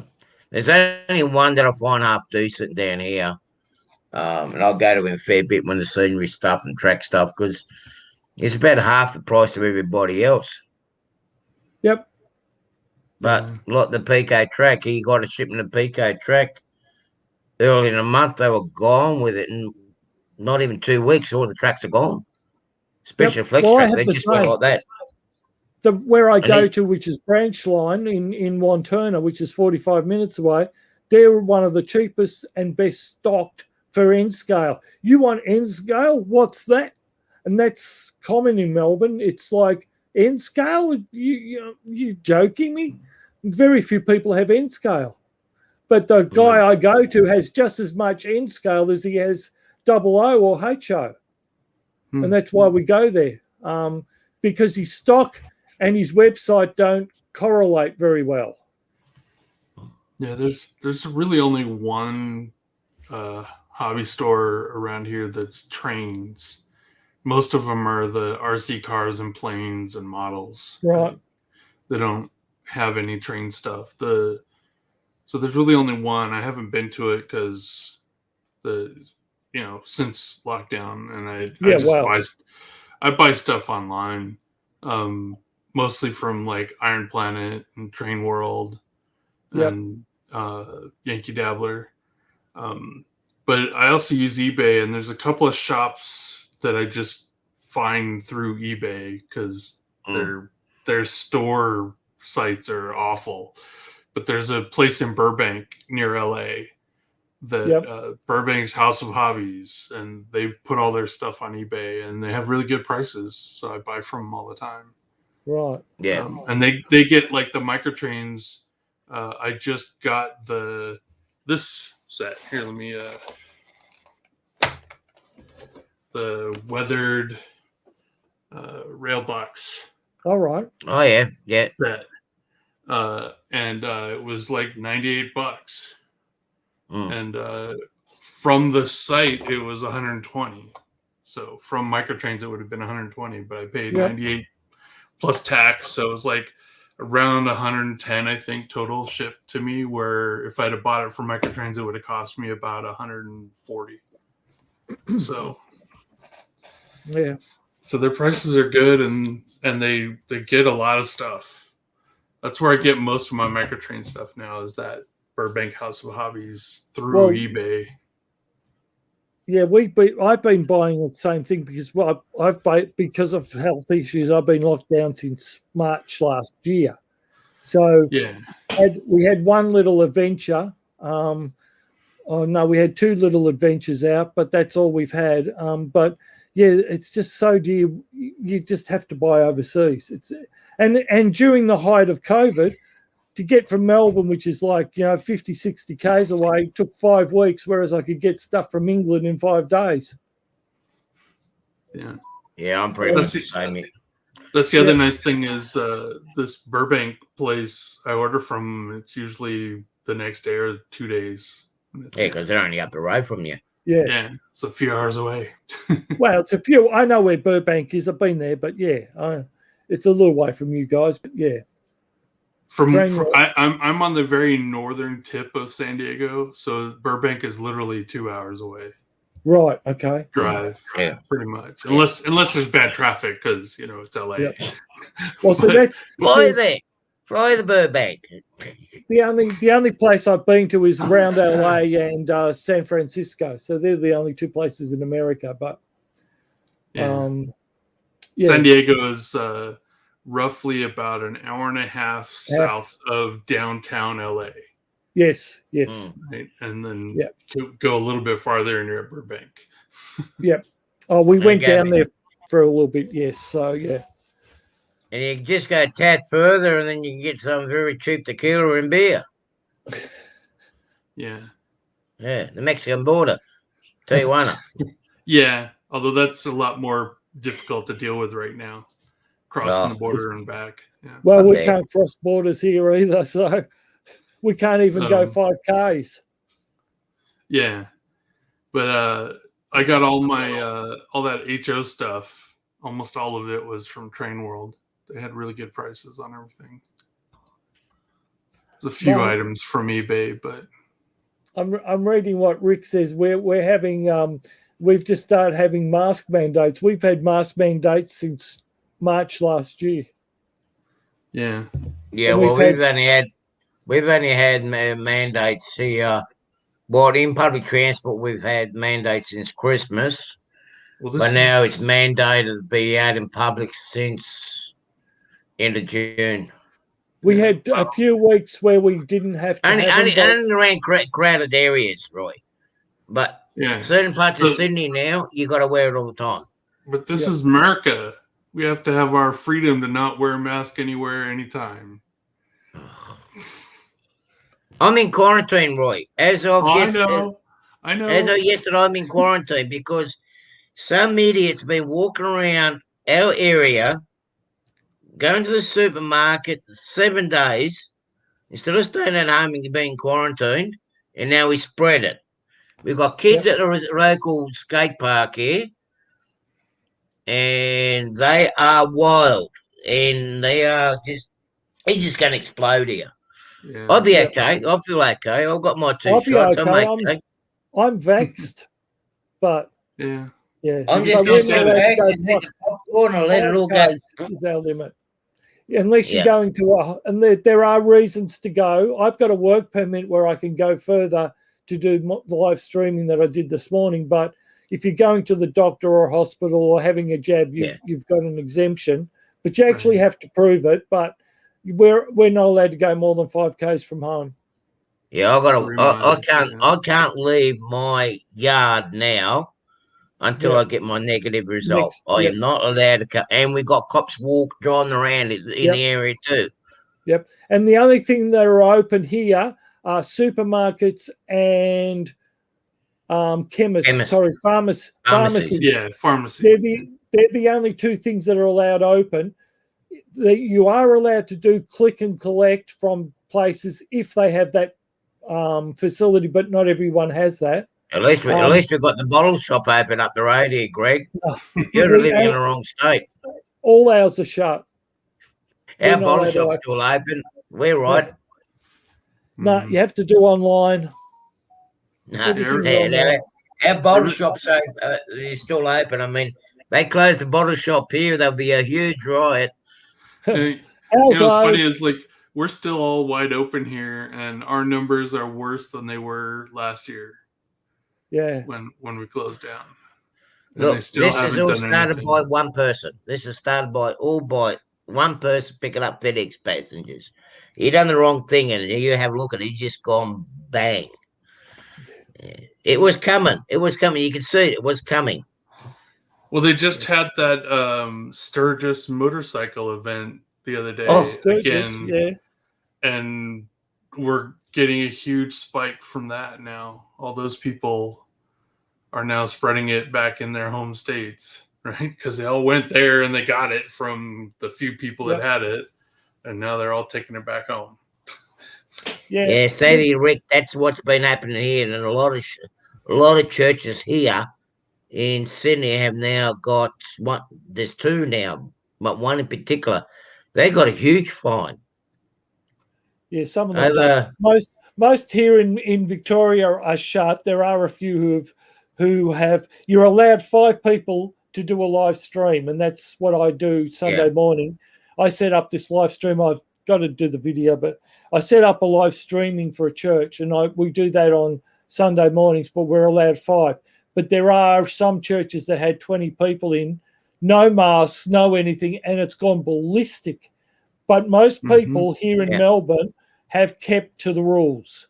Yeah, but same here, but it's the minority that's making it. It's the minority that are stuffing it for everybody.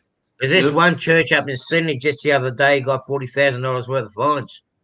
Well, look at there was an engagement party in St Kilda, so they were Jewish. It was a Jewish engagement party, and I'm not being racist. I am not a racist. There were 26 people went to the engagement party. They copped $350 and $50,000 fines. Good. Yeah, Sorry. that's what I reckon too. We had a funeral here just over 2 weeks ago, way at the outback, Roy. My state is in lockdown. Oh, going off, Ron. Okay. See you, Ron. See you, Ron. See you, Ron. Take care. Yeah, I'll have to go soon because me too. I got to go to bed soon. So me too. I've got to stop fasting off, so I've got to take tablets before I can. A place called Wilcannia in the deep outback of my state, right? There was a funeral. You only allowed 10 people at the funeral. They were. There was over 360 of them come from all other parts of the state.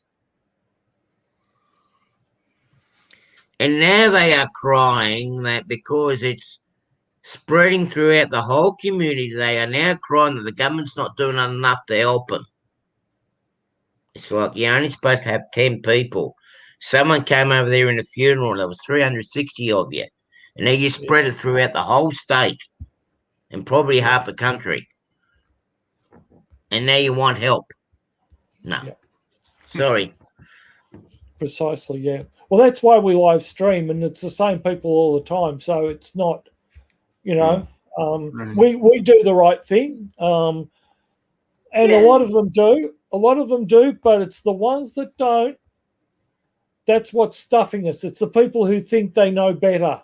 Yeah. I'll be stuck at home too. Melbourne is one of the few places that prove that masks help get COVID down, because when we were at our peak, we went from 700 down to 0 by wearing masks and in the lockdowns. But because we're in lockdown number 6, people have got really sick of being in lockdown, and this is why we're still high and we'll be in lockdown who knows for how long. Right. Because they, it's the Delta variant spreads. You don't even need to be within 1.5 meters for it to catch. Yeah, it spreads badly. It's wildfire. Contagious. And people just don't get it. And, we're going to be in lockdown for who knows how long. Well, over here, I'll give you an idea. My area, you only had one case in here just over a week and a half ago. My area now has got 25 cases within the week and counting. Yep. So, like with me, okay, I can't travel really far anyway, just to shop them back, but I'm just sitting back and eating my popcorn. I'm just going to watch them go poop. After I see what happened in the US amongst family and friends and whatnot with the original strain and the virus that I had in 2012, I said we're going to do the right thing. We'll just stay home. The ones that don't, they'll just go poop. Yeah, that's one way of stopping it. Well, that's all you can do. I mean, with health issues, you can't really go out. That's the problem. You've just got to. I don't know how it's with you, Greg, but it's going to be interesting. We can go and visit Roy before we can go to Perth. Yeah, probably. Yeah. Yeah. Yep. So, I just wonder I haven't been picked up, but one of these days I'll get picked up going to the hospital, because the hospital I'm going to tomorrow is in Moorabbin. So, that's like a 45-minute drive. But today on the roads there was bugger all cars. Oh, it was really dead today. It's the first time I've seen it dead since last year. Yeah, well, at least your road's dead. By the sounds of it, over here they're still busy. I mean, my area itself, it's just going to explode here within next week. Yeah.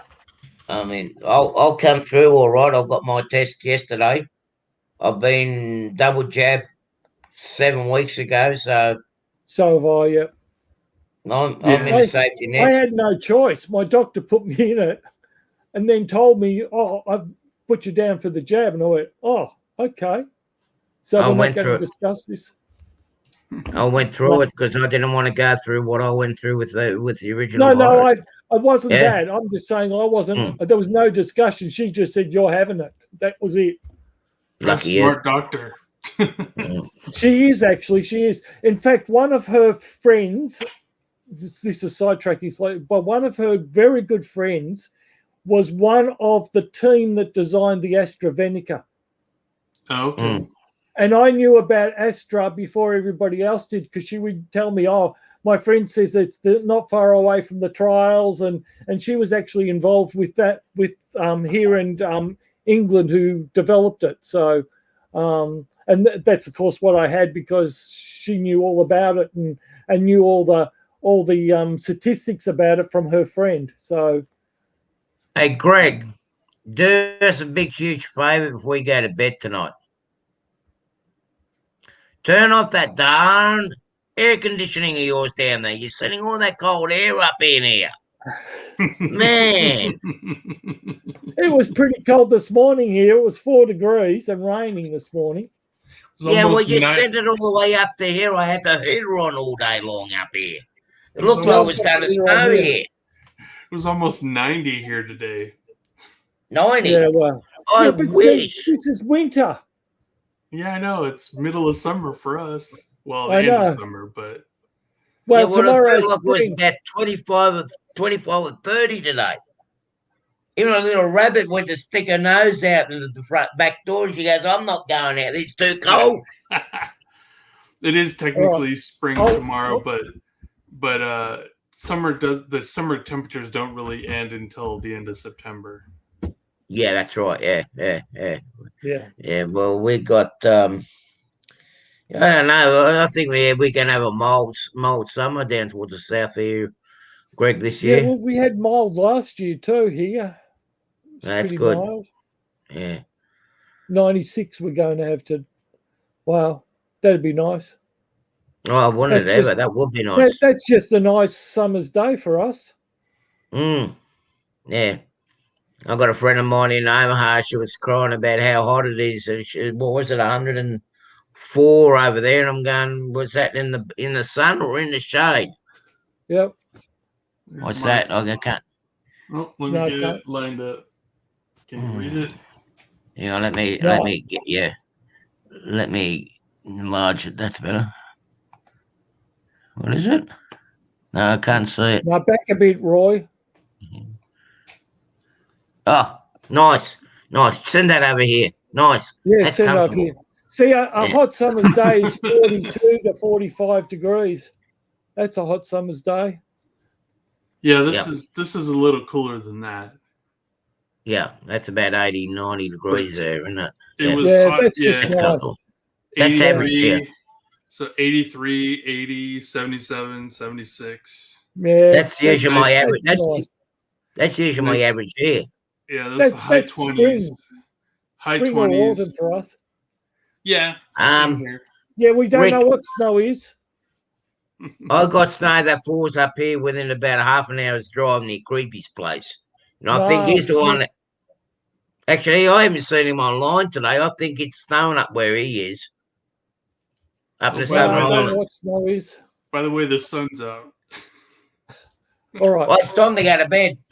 I've got to go to bed because I have to be up early. And I do have to take my tablets before I fast. So, well, we'll hopefully see you a bit earlier next week, Roy.